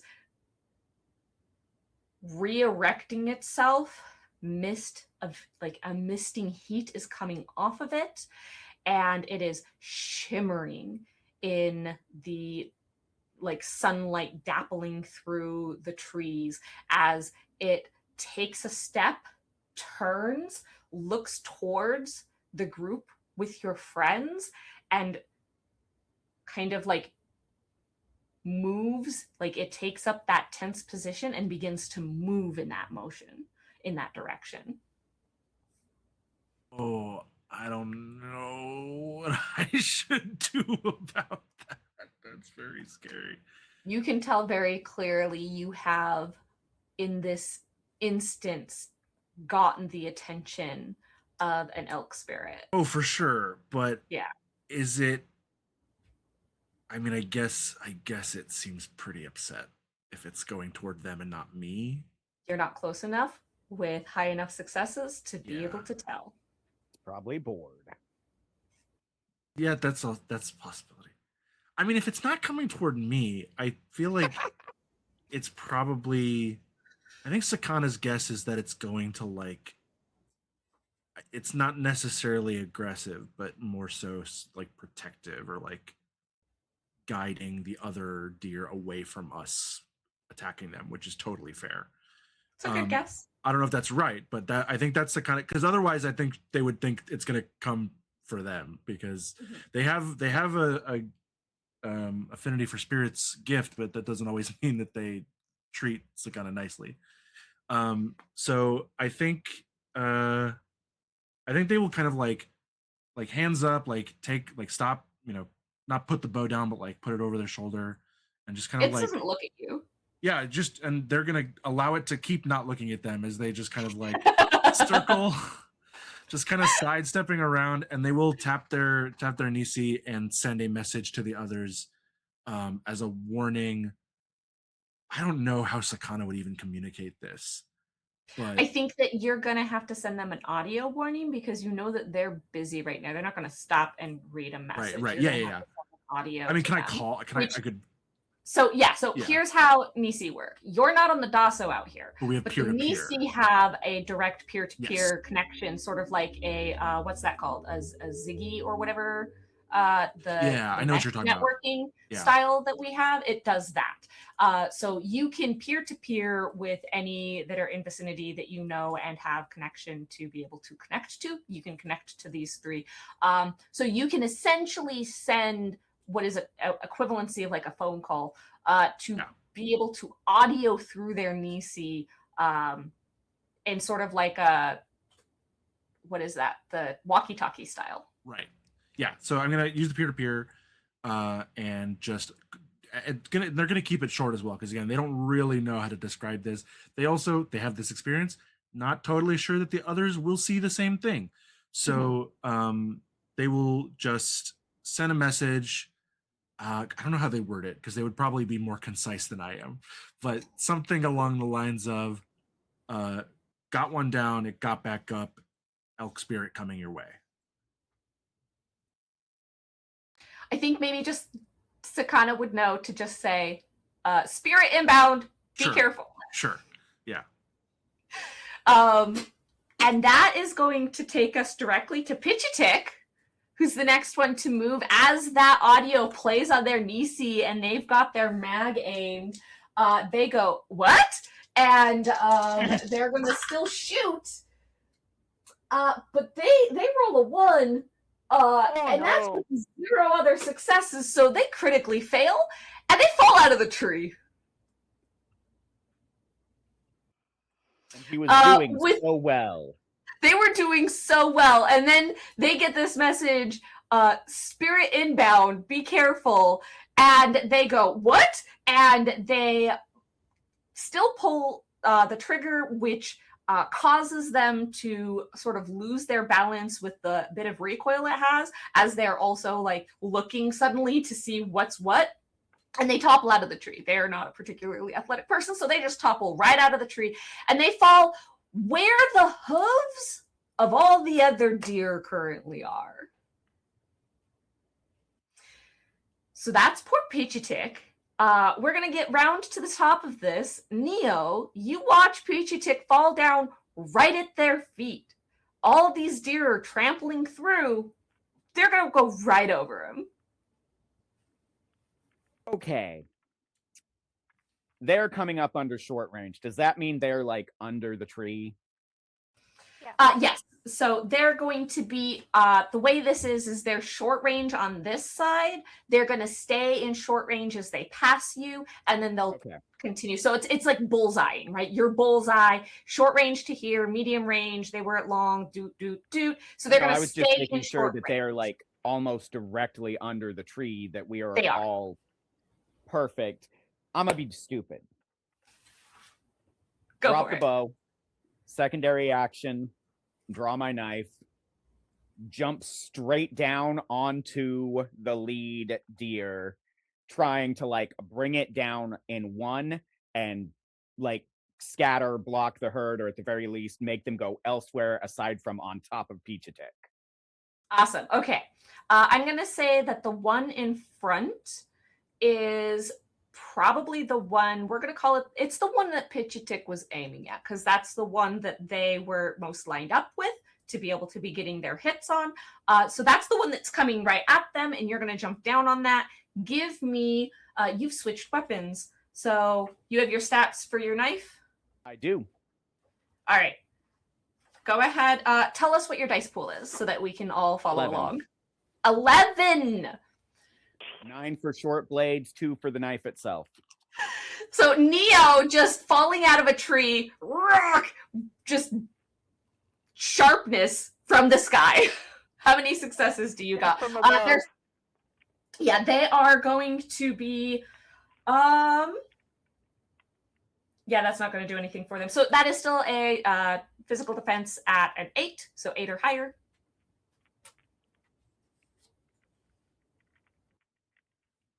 Okay. I got 6 successes, including a crit and the reroll. I got 3 7s. Is 6 successes enough to bring this thing down? It will not be enough. Would this is the one Peachy Tick was nicking. Would 8 or 9 bring it down? I feel like I shouldn't just tell you. Give me a husbandry roll. That's standard success of 8. If you get at least 1 success, I will tell you. You've got a pool of 2 for husbandry, right? So just get 1 success and I'll tell you. Nope. All right, you're not sure. Okay, cool. So what I'm gonna do is I'm gonna spend 2 bloody hell.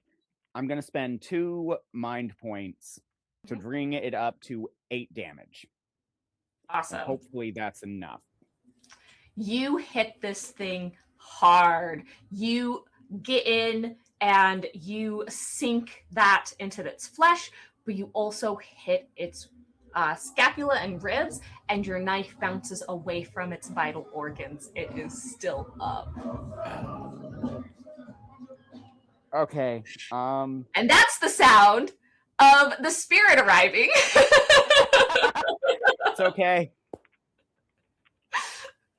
As it is going to now be the deer's turn. These deer, the one that has been landed on has kind of stopped moving forward as it has now taken like a new weight upon itself, and is kind of spinning in an effort to like fight back and get you off of it. I am going to ask for you to give me this is going to be essentially an athletics reflex kind of thing. Give me an athletics roll to make sure that you can hold on and that you don't get tossed. You should have a dice pool of 4, I think.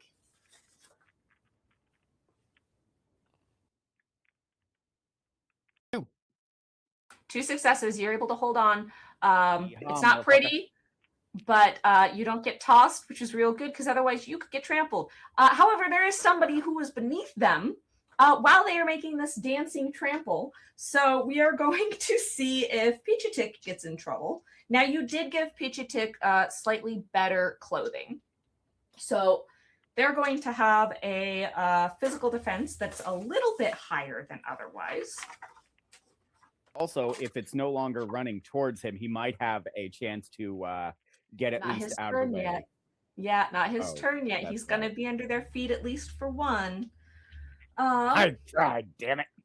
You did. You're giving him a fighting chance. They're going to possibly be able to survive this encounter. But let me see. Their physical defense is going to be even with, and if we add, so that'd be another 1. Their physical defense is like a 5. Yep. Because they're just That's about not a very physical person. Where do I keep putting this? I am going to be rolling. Da-da-da-da. Okay. I rolled a 2, a 3, a 4, and an 8. So they do take 1 point of damage as a hoof makes contact with their ribs. Peachatic yells and gets kind of jostled off to the side. And that is now going to be the elk spirit's arrival. As this thing does not obey necessarily the laws of distance, is now present. Just present. Neo, how often have you seen a spirit? More often than I want. So, would you say you are surprised or frightened or like what would be your emotional reaction state to you are on top of this one that you attempted to take down, it is trying to buck you, and you see just massive imposition of flesh that is not fleshy, that moves across your vision as this hanging on by the knife, jostled around on top of this deer elk thing, seeing that there is a moment of, because I don't think he necessarily registered the audio message. There is a moment of look back, look immediately back up, and then kind of this very loud resignation that he thinks is internal. So this is how I die. In his internal monologue, it's very quiet. It's very dignified. In reality, it's very loud. So this is how I die. All right. I'm up next at some point. The thing about spirits, right? So they don't act the same way. What am I looking for again?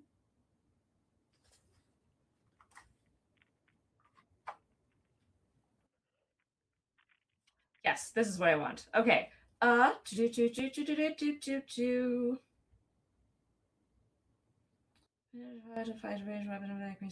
successes to do this. Okay.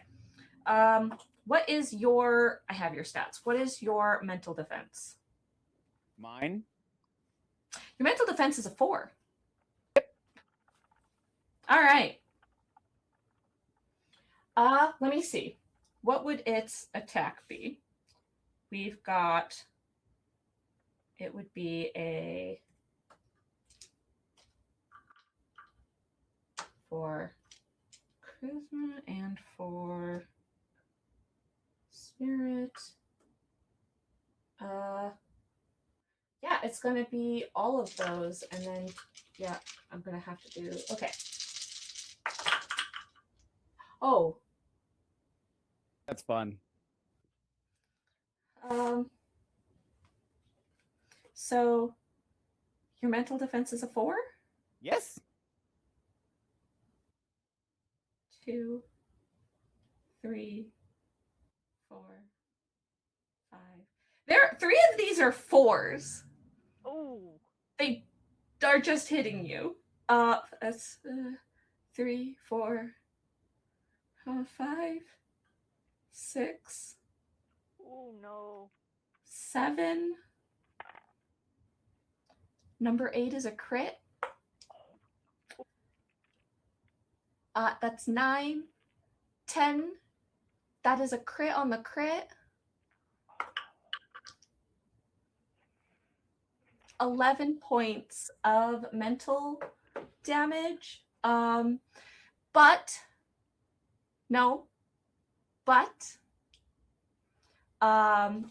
this is going to take 2 of those successes and inflict you with panic fear, and another 2 of those successes to inflict you with stun. So now you are panicked and afraid and unable to do anything. I am also unconscious because I had 3 points of mind left regardless. How many did I say? I rolled 11. It's more than 3. 11 minus Because you've been 2. spending it. If you took 2 and yeah. 2 off, it's 7 left. So Still 7. Okay. So so this thing comes in, and with its presence, it makes eye contact with you and snorts, and this resounding, it's not like, it's a rumbling sound that moves through your body. And you can feel its displeasure. Leave my herd alone. And you fall, but you don't even feel your body hit the ground because you are already blacked out by the time you make contact with the earth. Nizzy, it is your turn. You watch as Pichitek falls out of the tree, as Neo launches after them to hit a deer. That deer kicks Pichitek, and as that deer is bucking around, there is suddenly a massive entity here. Nizzy, how many times have you encountered a spirit? A few, right? Couple. Yeah. Couple. Yeah. They're usually relatively small and calm, though, right? Yeah, they're usually pretty chill. Yeah, you usually have relatively peaceful encounters. You can tell this is not chill in any way, shape, or form. It is radiating, literally misting a vibe of power. And you watch as that mist sort of boof, as this thing looks directly at Neo and snorts, and this like radiation pulses off of it. Neo is flung off of this and just flops to the ground. It is your turn. What do you think you would like to do? Nizzy is going to drop out of their tree and try and put themselves between the spirit, Pichitek, and Neo. Awesome. Okay. So, you're attempting, what are you exactly attempting to do? Are you attempting to just specifically protect Neo, or are you trying to like change this encounter? I am trying to convince the spirit that it's not a good idea to mess with us. So you want to get the spirit to sort of like back down, Yes. to like move along. Okay. Yes, and I have Spirit World Connection. I have a level 1 gift in that. You do. So what I need from you is you're going to make for me, I think, how do I want to do this? Could I make a case for ceremony? No, ceremony takes Oh. time. Yeah, sorry. Darn. I'm gonna say, because you are attempting to interact with it as opposed to attack it, I'm gonna let you roll your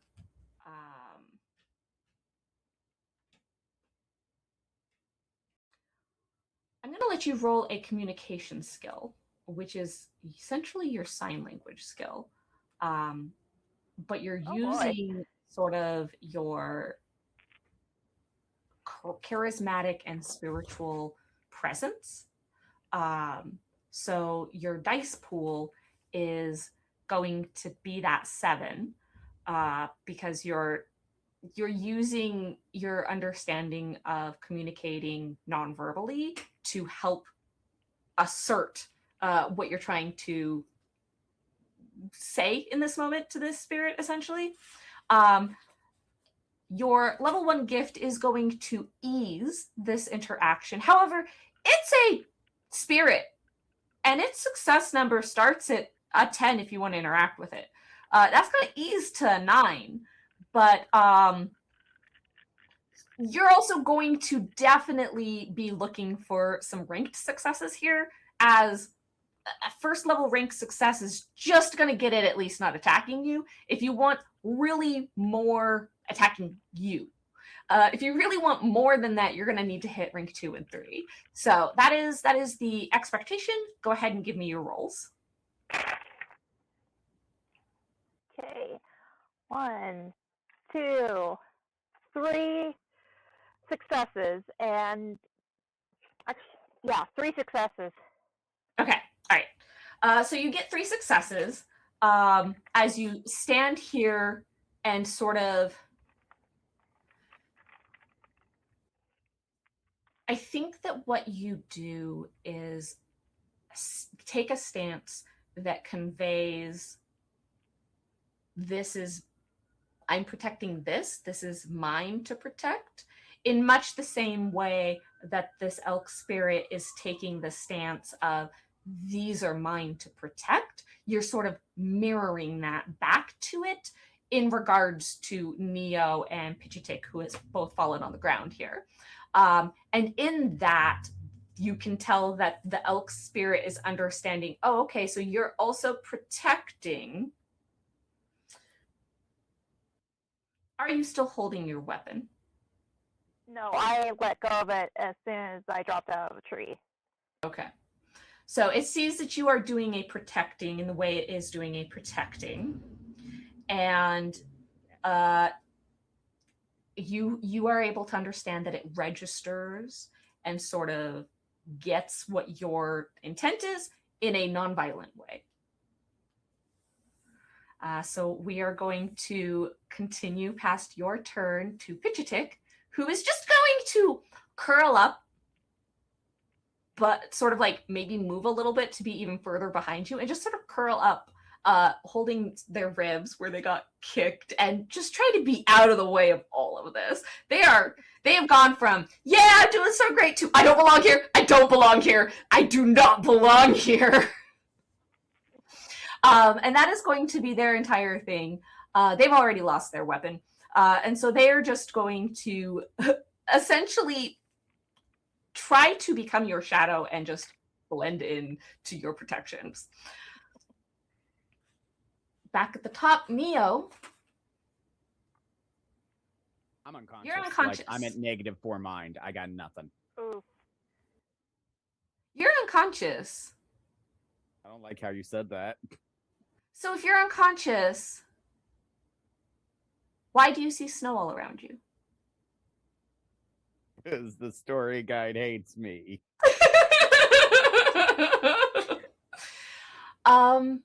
You're laying in a pile of crunchy, powdery snow. This is not what I expected the happy hunting grounds to look like, but who am I to dictate the far side camp? Trust me, this is not the happy hunting grounds, grandson. Nope, not looking. You're not here. Stand. Very much like it is a moment of not even childish defiance, It's a child who has recognized they've done bad and has just frozen from that. And it's just locked completely, full I on. can't see you. You can't see me. Kind of Yep. trembling, curled up. Mm-hmm. You feel it's warm, but also cold somehow. A hand hook under your arm and lift you without effort.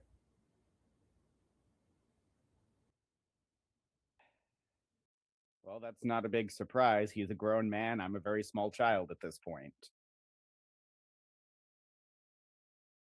And as you come upright, what are you expecting in this moment?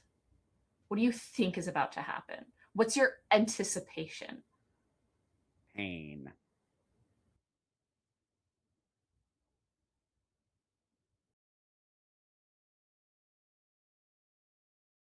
What is the look on Neo's face when your grandfather hugs you?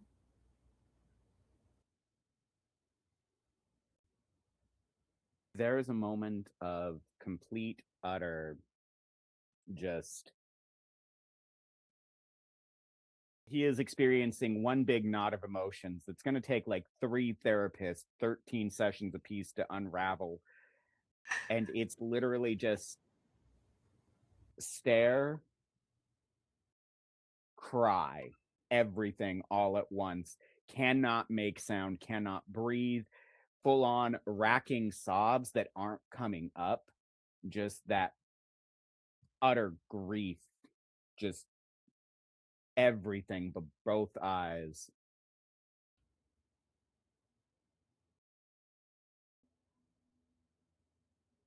And he is going to collapse against his grandfather.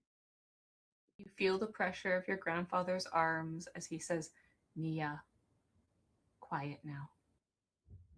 And we're going to take our break.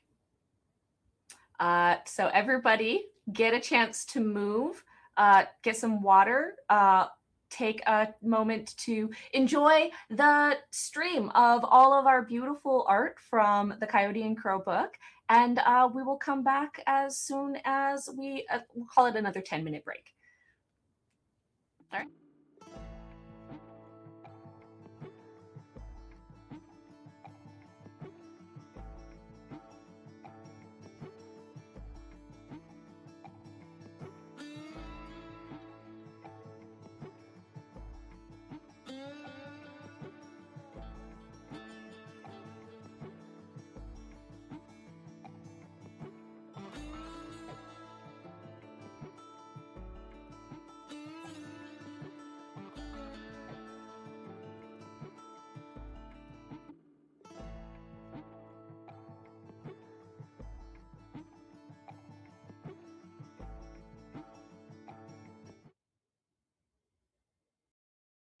And welcome back. I hope you all got hydrated and enjoyed our wonderful slideshow. Again, those are images from the Coyote and Crow book directly, as from a whole slew of Indigenous artists that were contracted to be able to draw for this. So if you get a chance to see the book in person, I suggest thumbing through it at the very least. It's gorgeous stuff. Now we will resume here in the forest with our legends in the making. We have Sakana, you're a little farther away. You just watched an elk spirit kind of manifest and rush over to where your friends are, who we had Pitch-a-Tick fall out of a tree, get kicked by a deer as Neo tried to take the deer down, and instead made eye contact with this elk spirit, who then mind blasted them, and they fell to the floor, prompting Nizzy to be like, oh, wait, please don't do this, and gesture protectively to the spirit of be like, truce, please, truce. So we are starting back here at the top of the round with Neo. I do need from you a quick check for your unconscious / possible dying condition. that is going to be either your will or your endurance as your dice pool. Success number of an 8.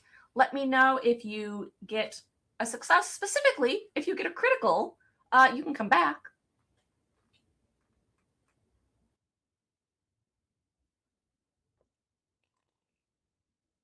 No critical. Success number 8, you said? Yes. 1 success. 1 success. All right. So you are stable.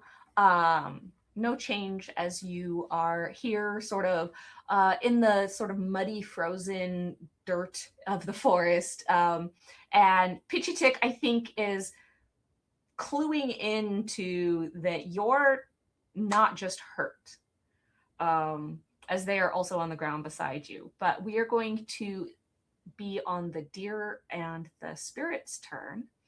The deer are going to continue to run. Now, Neo, the one you hit is very, very, very injured and is not going to do a very good job of fleeing. And this is problematic because the spirit seems that it is unwilling to leave without that one to follow along, since it is upright and moving. And so because this one is sort of staggering in the vicinity as opposed to running the way the others who are still upright do, and they move away, this one sort of stays and staggers and stumbles around a bit, and this 12, 15, maybe 17 tall elk spirit is moving sort of with them and thus staying in the area. Now, Nizzy, you got a sort of truce with it. It is watching you. It is still radiating power and protection, but it is not striking out at the moment. Instead, it is attempting to help this one last deer entity make it away, even though it is not doing a good job. Nizzy, that is going to be your turn. What are you going to do? I am going to keep my hands where the spirit can see it and back Patchy toward Neo so we can take care of Neo. Okay. Are you going to crouch down? Yes. Okay. Give me...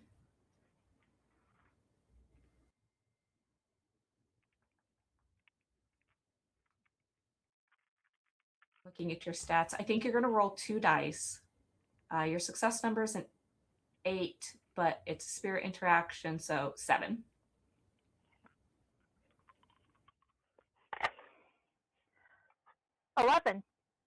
11. Okay. I will tell you, if you spend the point to crit, I'm going to give you a crit bonus response. Do you want to spend the point? Yes. Okay, go ahead and roll your crit just so that we can see what that does. Oh, that's a 3. Okay, so that's still 2 successes as a crit. As you kneel down, I think you realize that this being a prey animal, if you are standing with your arms out, you are making yourself large and intimidating. But by kneeling, you are going to be removing from it a sense that you are a threat. And you are able to move slowly, move in lines that are going away so that it does not feel that you are coming at it, and to reduce your sort of like size such that you continue to convey to the spirit that you are not here to fight it, you are not trying to have a conflict with it, and you want to just give up and let it leave. You don't want this. With that, the spirit is eyeballing you, and you can feel that sense of power and intensity kind of sigh and relax just a little bit. Sakana, you can see all of this happen from your vantage distance. You watched from your perspective, it looked like, because you see this spirit so clearly, it is radiating in levels of color that no one else is picking up. And you watched as that sort of aura vibed off of it in a pulse, so that it looked like it blasted Neo off of this deer. What are you going to do? Gonna very exhaustedly hustle over there. Okay. Not sure if they have a plan when they get there, but they're gonna go that way. All right, so you're trying to get to them. You're going to get about halfway there this round. I would like to know, what, if anything, are you doing with regards to your approach? Because you are going essentially directly towards this spirit from where you're stationed to get to your friends. Are you doing anything about the way you're approaching? Yeah, I think Sakana's gonna maybe get that halfway, and then about halfway slow down and try to approach like calmly, and to try and center their own breathing, and to just focus as much as possible on, like, not necessarily like positive emotions, but like to try and, emotionally center themselves and be like, it's not mad. We're not mad. Like nothing's, we were trying to sustain ourselves, and just like, it's all good. Like, let's see, sees ahead, like kind of, it's already sort of kind of maybe calming down, and he's doing something, and it's not going well. So just like trying to maintain that vibe and come in peace. I would like you to roll me, we're going to call your dice pool a 5. As you are essentially trying to align your spirits, sort of like vibration, your color, to project in a way that will be non-threatening, and potentially influencing.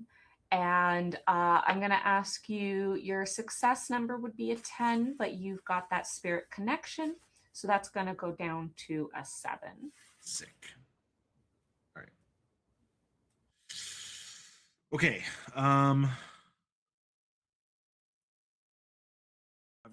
I've got one success. Sorry, I got 2 successes and 1 fail. And I could bump an 11 to a 12.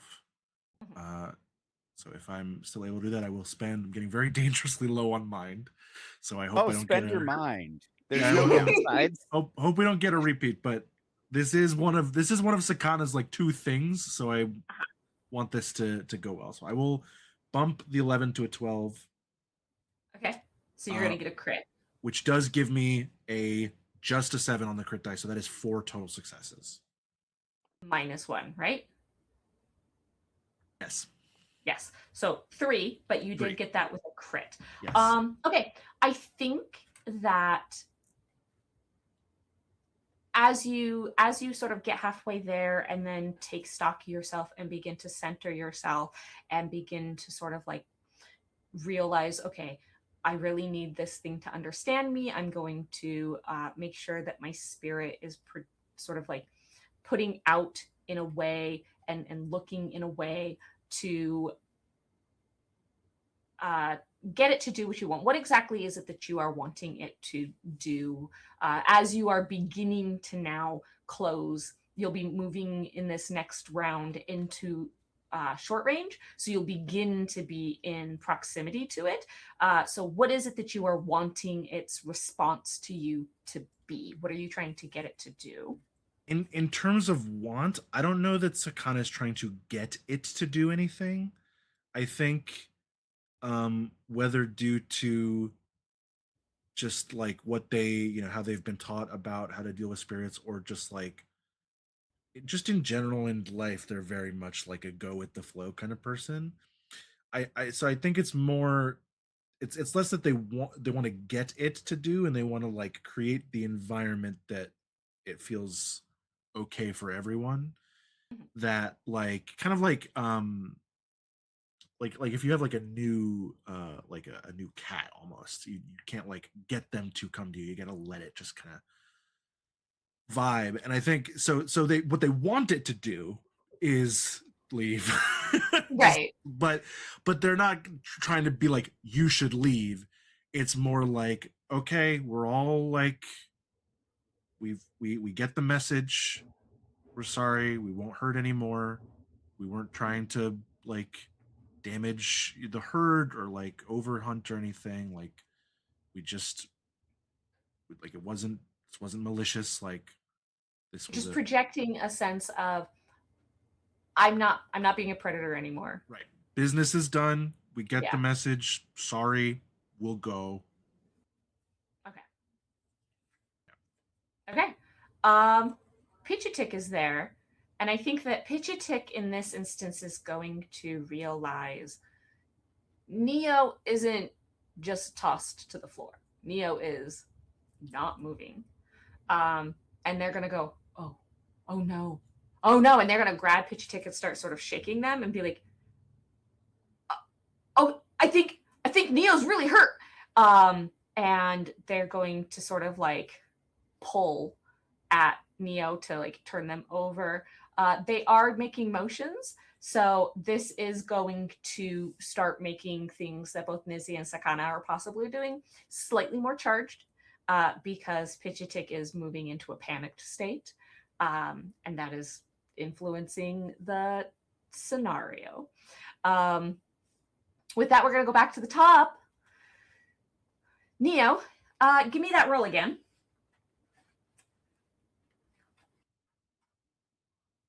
I got a 1. Okay. You are. This is not to like determine if you're dying or anything. This was more to determine what your state is. So you are small again. As you feel like a child, you present like a child, and you are in the snow, surrounded and cold, with your grandfather holding you.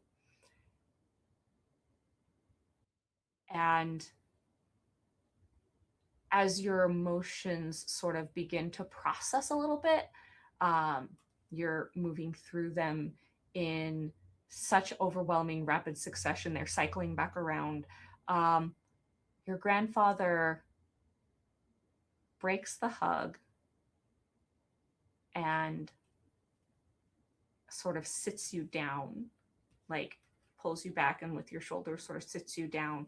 And you're sitting now on a tree stump with a fire crackling behind you, as you now stare at what is the last good memory you have of your grandfather before they started to really be like It on would the have been doorsteps of death. a night a lot like this. We would have gone out. We would have spoken of the sacred things. We would have spoken of the medicines. He would have taught me. And it would have been a moment where I'm staring into the fire, because this moment here, this moment in the cold, the snow, with the fire in front of me, grandpa right there, that is basically like Neo's Saturday morning cartoons. That is this perfect moment of calm, of happiness. All is right with the world. Like, I am in my living room. I am in my lane. I am at peace. And as you sit there and your grandfather begins to sit beside you on their knees, um, pulling out uh, items from a pouch, a pack that they have with them. Um, getting sort of like that anticipation of, oh, this is how this used to be. This is the good way this used to be. You get a smell of rotted death.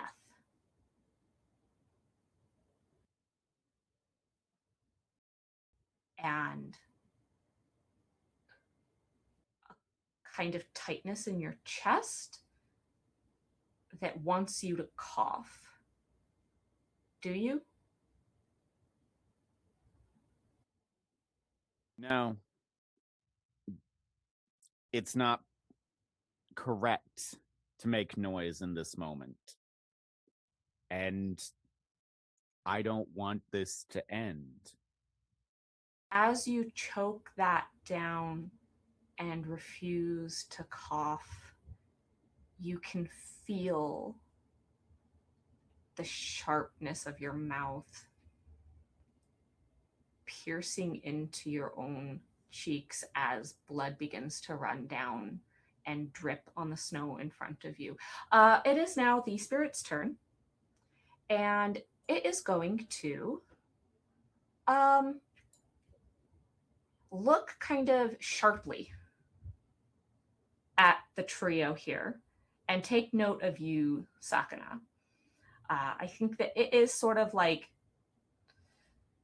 it's not necessarily aggressive or like ramped back up, but it is realizing that there's another person approaching, and it is sort of like holding to react if it needs to, as this last deer that literally has 1 point of body left starts to be able to like stumble off in the direction it needs to. Truly, this animal is probably not going to survive the night, but the spirit's waiting for it. And in waiting for it, it's elongating the encounter that you are having with it. And this is being part of the problem.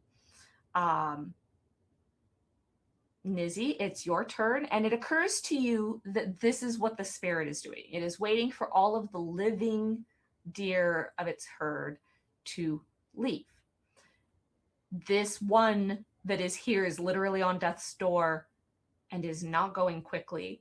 It is maintaining, prolonging this dangerous moment. You could attempt to end this moment quickly, but possibly explosively, or you could try to continue to keep things from, try to keep this sense of, we are not a threat, do not look at us, or try a different approach. You know that things can It's going to keep their movement slow. And try and calm such shit down, because his panic is not helping the situation. So you're mostly going to be trying to get Pitchitik to stop freaking out. Wonderful. I would like you to do either, I think this might honestly be a coercion roll, as you are attempting to make them sort of like change and stop what they're doing to be something else. I think that is 2 dice for you. Standard success of 8. Let me know what you get. Got an 8. An 8. That's enough. Pitchitik, you get their attention, and they sort of like, they're still in a state of panic, but they stop making the sounds that were... Nizzy is basically trying to guide them through breathing exercises at this point. Mm-hmm. I don't know that the breathing exercises are super helpful, but you have gotten their attention, and they've gotten the idea of, oh, I need to be quiet. I need to stop freaking out to this degree. Their eyes are still wide. They're still sort of clutching at Neo. And they're clearly radiating a sense of panic, but they're not making sounds anymore, and they're not moving in an erratic way anymore.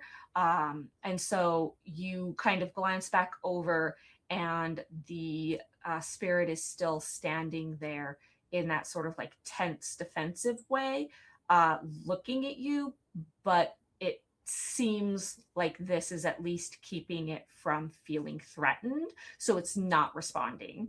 And so that is a success. Yeah, and I am also going to look to Sakana, or look for Sakana. Yes, who is now approaching. Sakana, you will, as you move, come into in this moment to sort of be in a closer range to everybody. You can sort of come up. I'm going to let you choose. You can either move in a way where the spirit is here and your friends are here, and you can either move directly to them, which is a little bit close to the spirit, or you can kind of take a sort of round way and come to sort of like behind them, so that they will be between you and the spirit. Sakana put herself between them and the spirit. Okay, so as you approach, which I know is also what Nizi did before and what Neo did before, but Sakana is like, no, for me this time it's for real. Yeah. So as you approach, you have established yourself as making this sort of things are okay, things are calm, there is no violence, there is no aggression, everything can part ways, just sort of like exuding this sense of yourself. You can see and feel just sort of that mist coming off of this spirit has sort of like dwindled a bit, and there is instead a sort of color swirl inside of it, as it still is tense, but it is not aggressive. And you are attempting to essentially create a color swirl of just like calm, low, flowing, to show that there's no need to be tense here. This is not a tense place or a tense moment. We are fine. Everything can be okay. Pichatik is going to look at you and try to kind of like get your attention to look at Neo, but then sees like, oh no, you're doing like a real thing, and just leaves you alone. They figure it out. They're like, oh, okay, I'm just gonna sit here. I don't know what's going on. There's something clearly happening. I'm just gonna sit. Neo. Blood is spilling forth from your mouth. That's not right.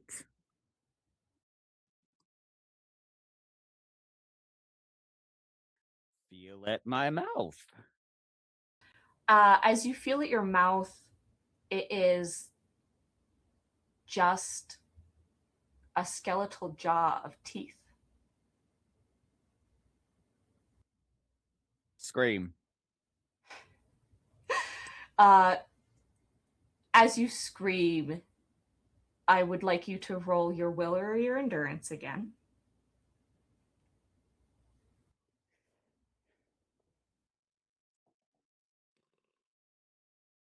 8, 8, 10. 8, 8, 10? Awesome. Okay. As you scream, you are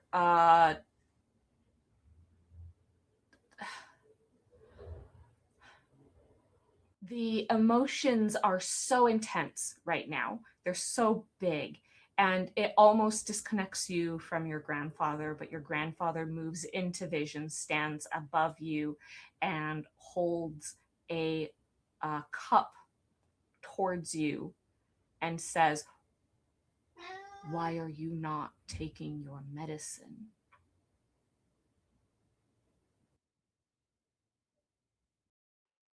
It's too big. It's too much. I can't do it without you.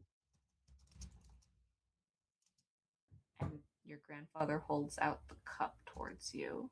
And we are going to move to the elk, who is going to watch Sakana show up, watch Nizi keep sort of like a calm, nothing's happening over here, sort of like blanking everybody out with their body.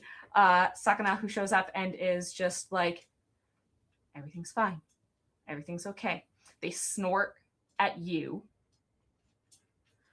sort of seem to be testing. You can feel that snort. This is spirit. There isn't real breath here, but you can feel that snort radiate across you and swirl as they inhale from it. It goes back to them as they are sort of testing you.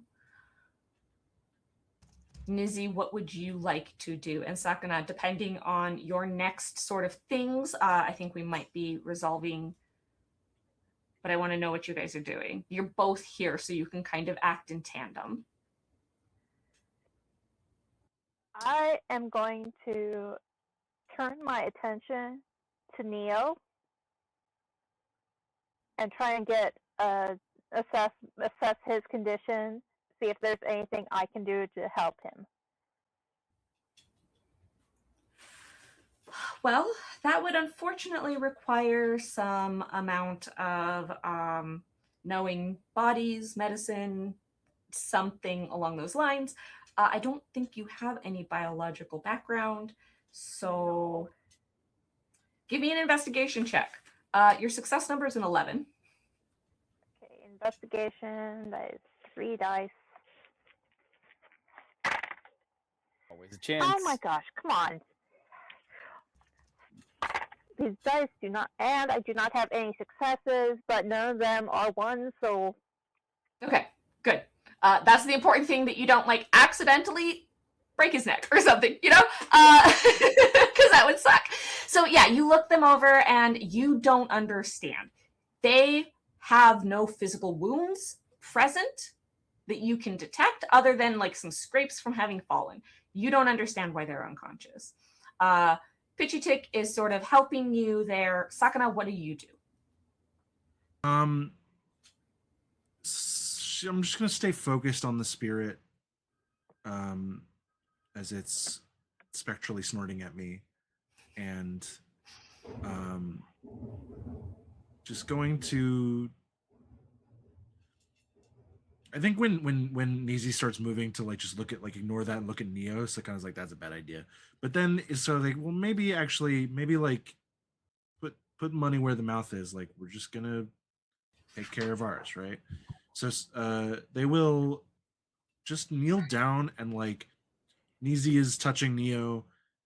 Sakana will put a hand on Nizi and a hand on Pitch Tick, and so that the four of us are all touching each other, separatedly. And where are you looking? Sorry, did you? And staying looking at the spirit the whole time. Okay. And then and is just trying to communicate, like, this is the hurt. This is we're gonna take care. Like, you got hurt. This one got hurt. We're gonna go back, and then as soon as they like sink into a kneeling position with that going out, they will turn their attention away toward Neo and trust that we're on the same page. Great. You're gonna make another spirit. No, I want you to make, yes. Make a spirit check. That's 5 dice. Your success number is a 5. Let me know what you get.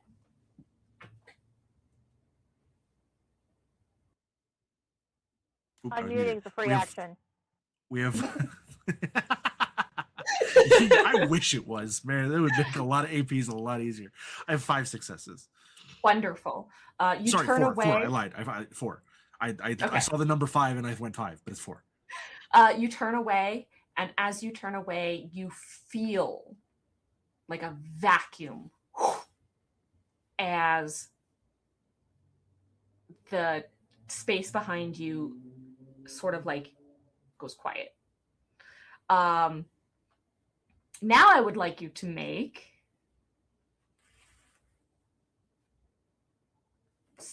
I want you to roll 5 dice again. And what is your success number is a 3. Nope, sorry, 4.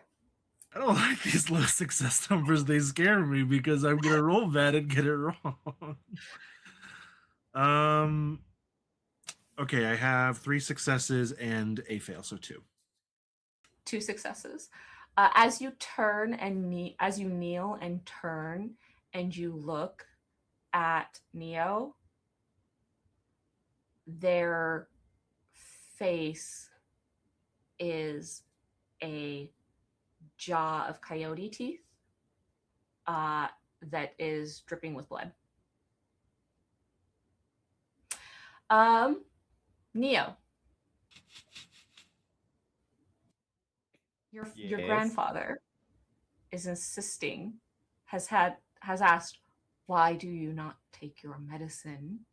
And when you said it was too much, they simply handed this cup towards you. What do? You are still dripping blood. I think it's slow. I think it's very much. It's a child's guilt, but it is slow acceptance, slow drink. Everything is glacial pace. Yeah. As you put this to your mouth, it moves across your sharp teeth and it feels sticky and thick like sap. And it coats your teeth and it touches your tongue and you feel your tongue cool down. And as you swallow, your grandfather says, you must take your medicine if you want to help anyone. And with that, give me another roll real quick.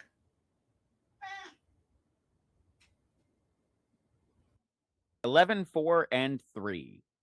Okay. With that, this sort of runs through you like a cold shock, and you gasp and open your eyes. Everything in your body hurts so much. Sakana, as they open their eyes, they look normal. Yeah, figured. I'm not sure what we got a Yutsu sled, didn't we? For you have a Yutsu sled. Yeah, I think in this moment, let's take a quick stock of the situation. Yeah. Neo has woken up. You are still technically at 0 mind right now. So you're going to still need to do something about recovering that. But at the moment, you are conscious, not mobile, not really interactive, but conscious. There is a Yutsu sled here that you had brought in order to be able to bring back meat.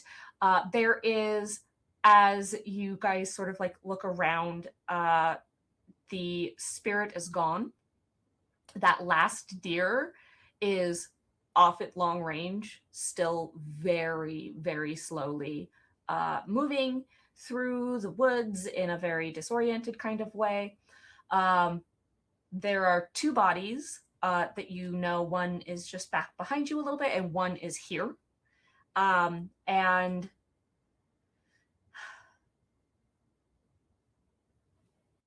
Pichitek is holding their ribs where they got kicked. What do you 2 want to do? I think we should try and load Neo onto the sled. Okay. That's easy enough. You've got plenty of space. I'm fine. Neo, you can't move. You can I still barely can- speak the words, I'm fine. It comes out, Yeah, you tell yourself that, buddy. Sorry for the commotion. I don't know if I did it, but stuff happens when I'm around. I'm. We'll talk about it later. Let's pack up and let's find somewhere to camp. My knife. Knife. Do I see knife? Pidgeottic uh, points over to where it sort of like fell, where when Neo had gotten knocked off of the deer. Neezy will go retrieve it and go retrieve their bow as well. And the mag sling and Neo's bow and Sakana's bow. Like, you guys have to retrieve everything at this. I think we're gonna just like call it a moment where everybody takes and like gathers everything up. What do you do with the two that are down? It feels gauche to load them onto the sled with Neo, but we came for the game and we need something for dinner, so Yeah, um, and Neezy will do the proper thank you rites to show gratitude that they all are still alive and that they actually caught something. Right. Because it's important to show respect to the spirits and gratitude. And then they will work on loading the deer up. Yeah, and we'll load up and we'll find somewhere to camp. Mm-hmm. Okay. Give me. I think this might just be survival checks. Actually, here, give me the survival check for being able to find a good place to camp, and then also a navigation check to make sure you get to see, like, you're getting as much as possible in a straight line back to Cahokia. So Nizzy will do the navigation because they're the only one who has that. So Sakana, can you give me that survival? That's 4. I got survival. What's my difficulty number? Success numbers are 8 here. We're back to standard. 1 success. But okay. None of the ones that rolled no ones on that. Yeah. On that, so we're good. I have a cool 4 successes with a crit. Oh, nice. Very nice. So I think that what happens is you, Nizzy, as you sort of orient yourself and you're like, okay, we should be going that direction. It in that moment also occurs to you, holy cow, it's so much later than it should be. Like, the sun should still be well above the horizon and it's like at the horizon now. We're not going to be able to get back in time to not be caught in the dark, which is fine because Sakana, you're like, this spot right here, we passed it. It's got a real good little lean-to cave. It's already there. We don't have to do anything about it. And you are able to pull all of you in, including the deer, so that you don't attract predators to have your kills stolen over the night. Set up yourselves with a little fire sort of at the entrance, and bundle up to make it through to the next morning.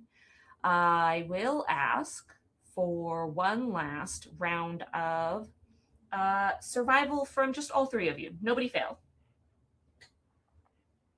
Success number 8. Everybody just give me a survival roll. Tell me if you roll a 0 or a negative. Survival like will or endurance, or survival like a survival check? Like a survival check.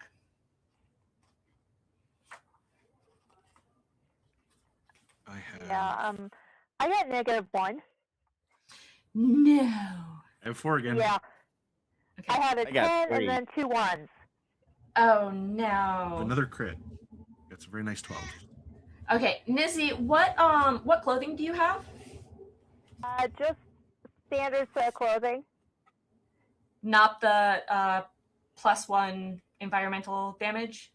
No. Okay. And Neo, what did you get? I got 3. Okay. Oh, I should probably roll for Pidgeottic.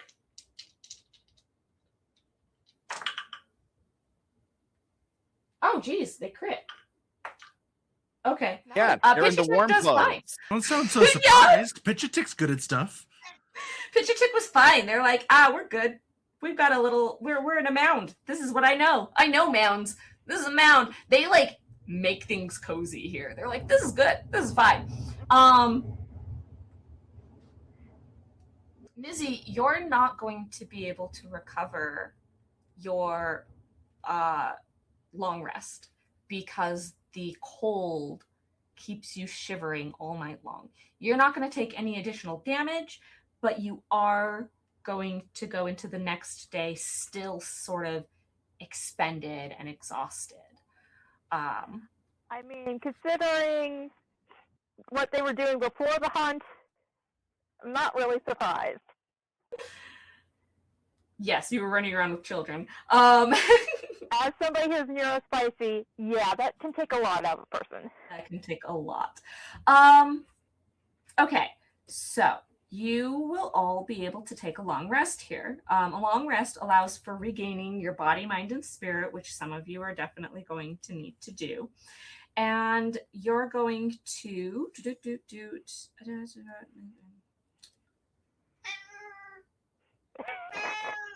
you gain body, mind, and spirit equal to your endurance, wisdom, and will. So go ahead and apply those. Except for you, Nizzy, you are unable to rest well enough for you to actually recover. You're not going to take any additional harm, but you're not going to get that good recovery. Fair enough.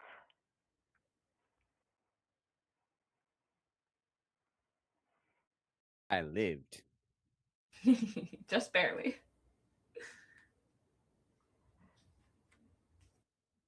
Neo's that meme. I lived, bitch.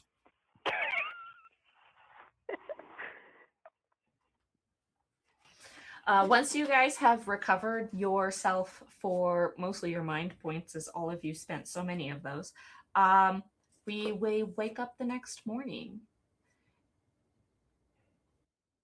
Give me that navigation check and that survival check again. Neo, you are functional enough again that you can also help with that survival. Your success number is going to be at a 10 though, as you are still a little foggy. I'm fine.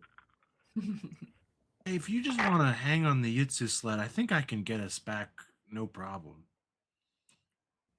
Point the direction we have to go.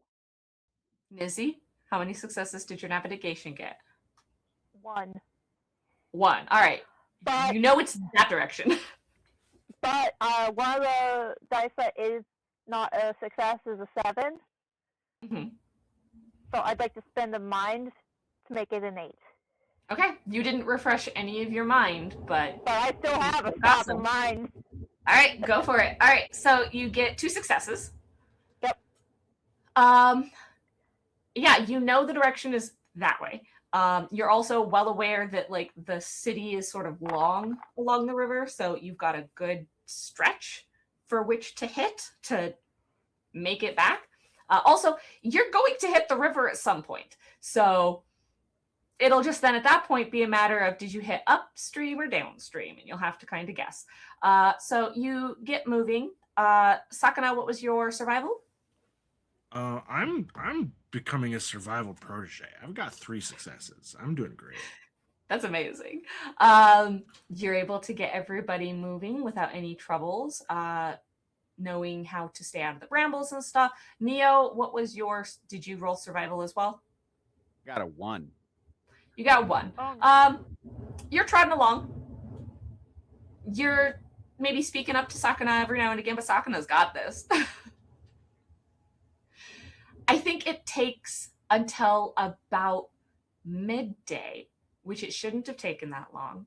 But you arrive and you are just slightly south of the city.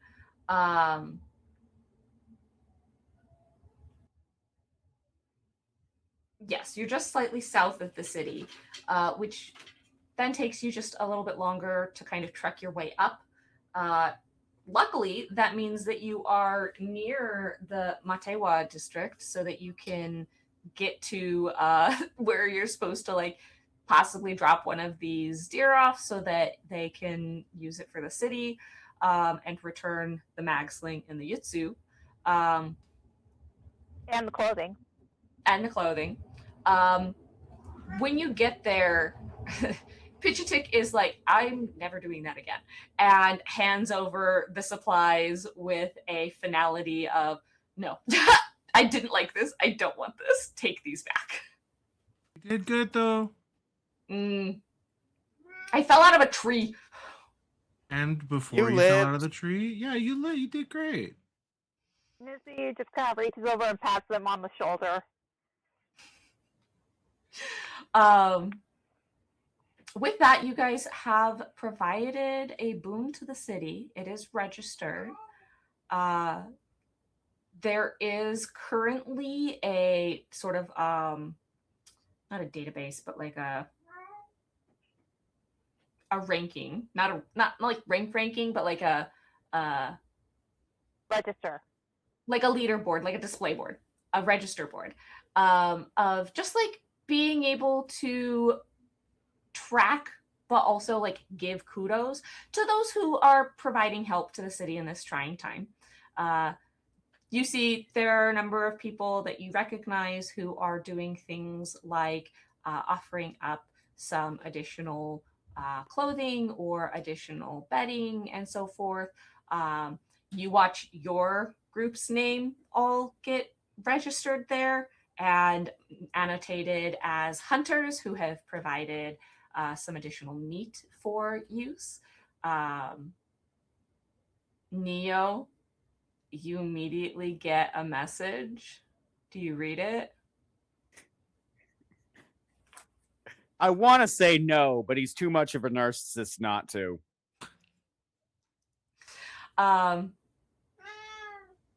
It's Mikawin, your uncle's daughter. And the message is, well, that's surprising.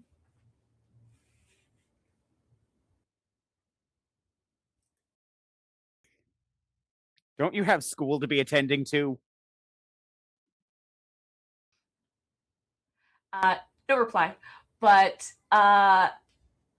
you are aware that everybody can see the good deed you did, to include people who maybe aren't supposed to be knowing you're doing good deeds. Who knows? Nizzy, Okay. you have a moment where as soon as your name is up, you get like 50 messages at once. Nizzy is just kind of startled at that. Half of them are from your father. Kasami is like, where are you? Why didn't you come home? Oh my god, I'm gonna send a search party. What was your last message? Ah! Just so many things. And then like the most recent ones are, holy crap, you brought back a deer? That's amazing. Like so much just like flip. Nizzy just kind of sighs.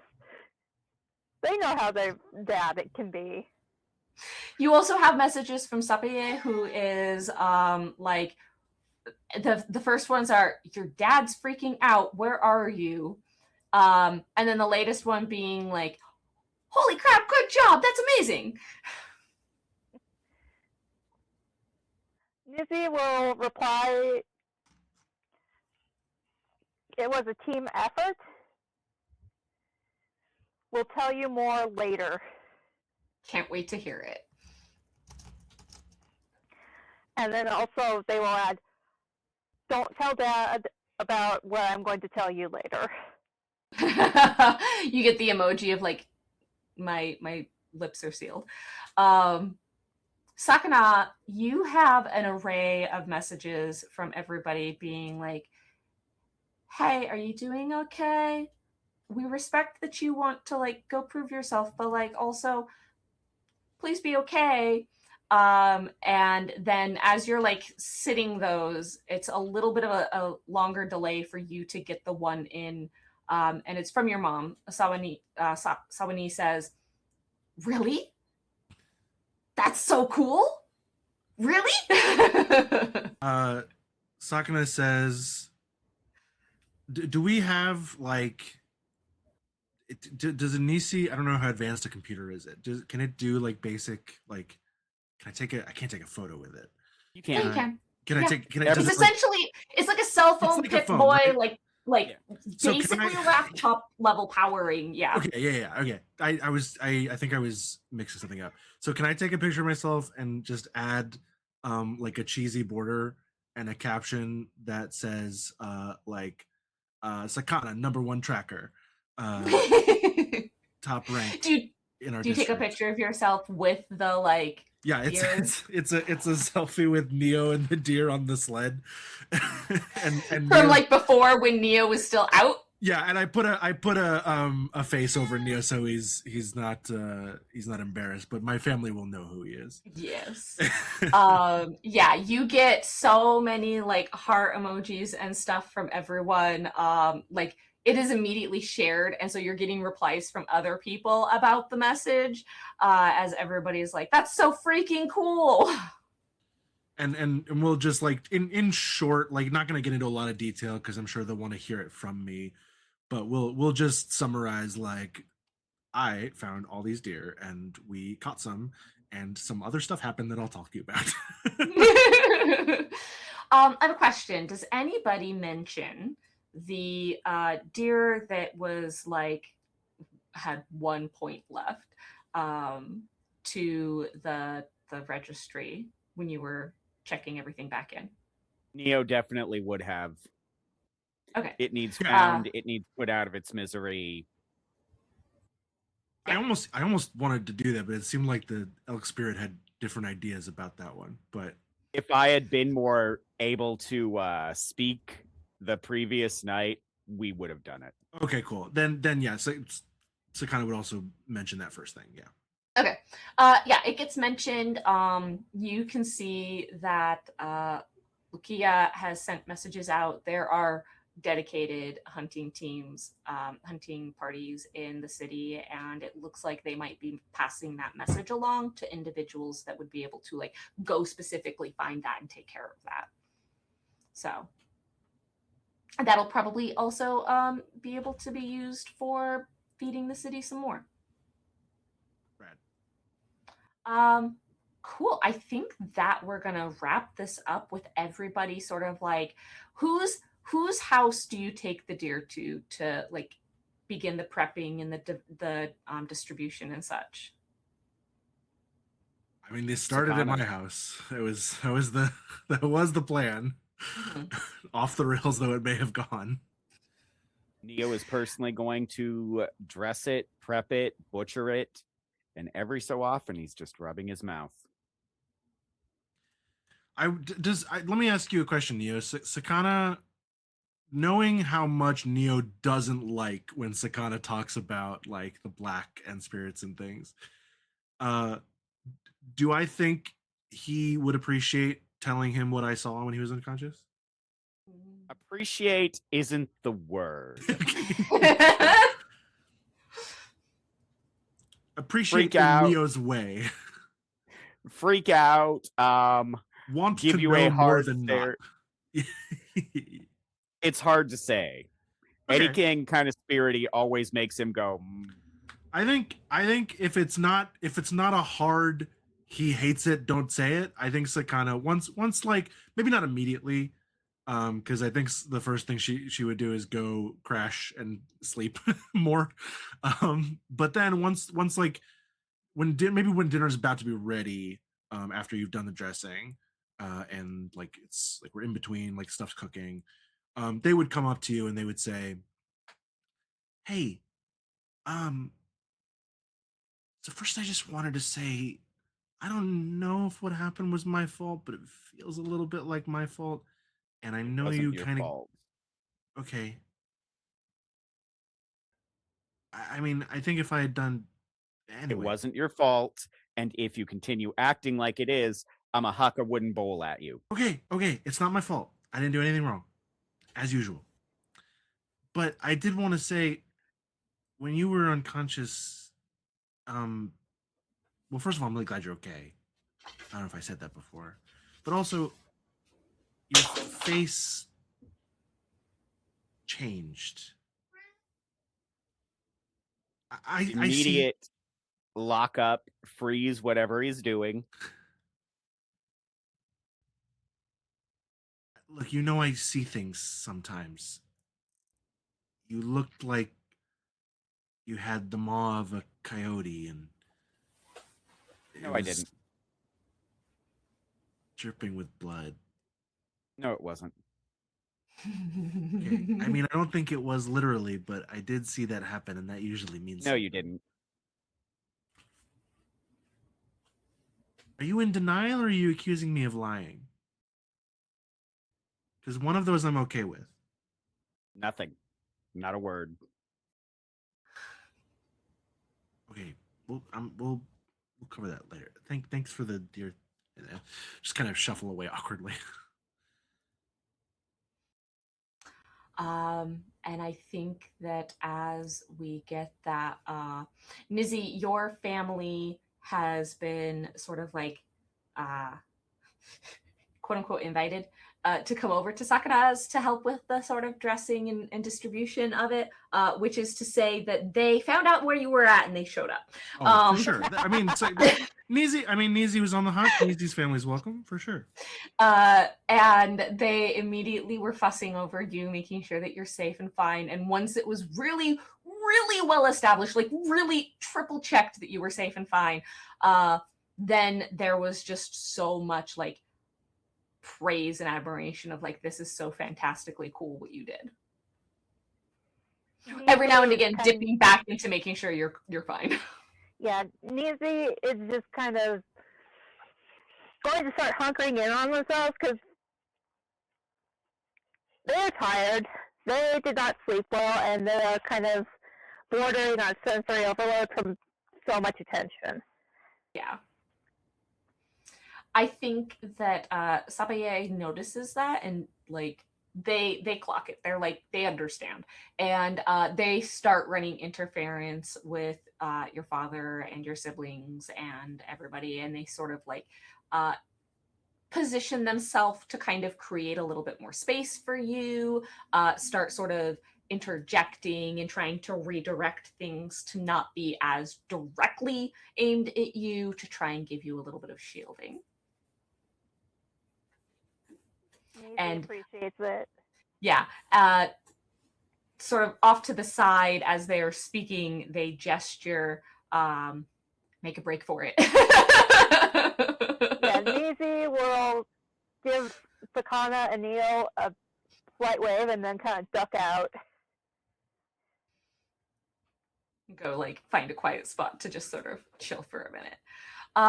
Yeah, I think that as we see sort of like this whole success, quite frankly, come together, there's all of the, there's also the refugees that have been sticking around. Nizzy, where do you think you would go to have that quiet moment? Nizzy is going to their space. Uh-huh. Are you going to go to the gardens at your space, or are you going to go to your room? To my room. Okay. As you travel there, you are, it's not actually that far from your place to Sakana's place. And as you're traveling there, it's a little weird feeling because all of the greenery is covered, because everybody had been trying to like deter the Okasuma from showing up. And so as you're traveling, it's just a very strange feeling that this city has like weird ghostly shapes where the plants should be, because people have put pots over them or have draped various stretches of leather and fabric and such. And as you are traveling, and the city doesn't sound the same because the plants aren't moving the way they normally would, you hear a sort of like scrabbling sound.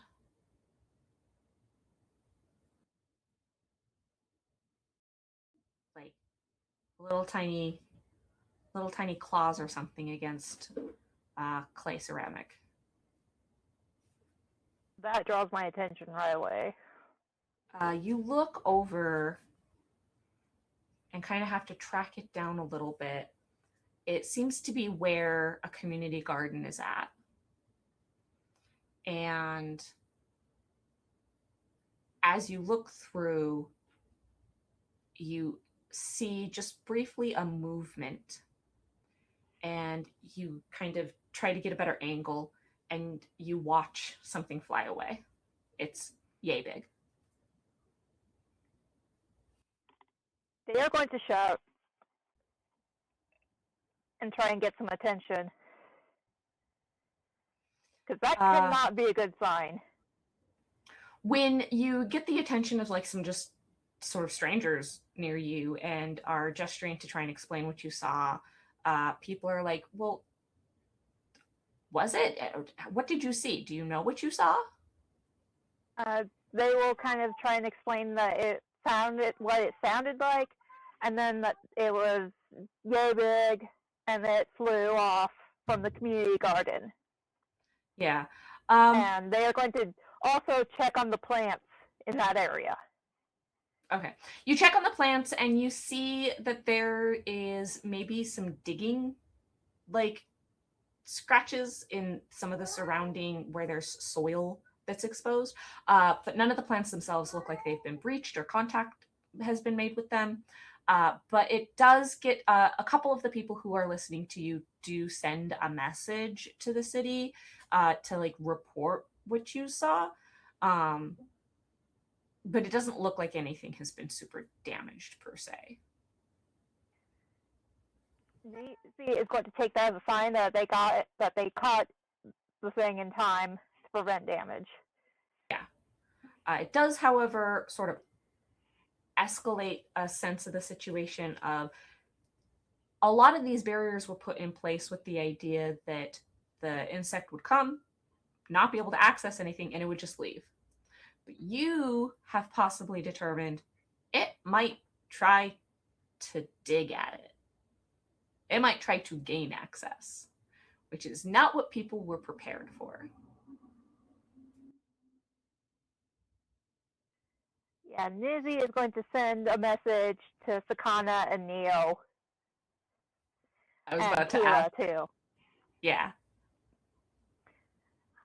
Keep an eye on the ground around the gardens.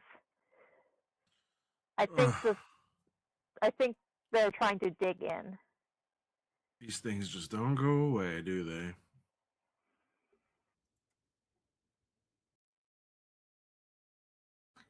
It's not what they're known for. Anyway, I think with that, that's our Whippe. We are done. We are stopping. We are going to call it for the night. We will resume next week to hopefully have our missing Viv back so that we can get Keela's perspective on some things and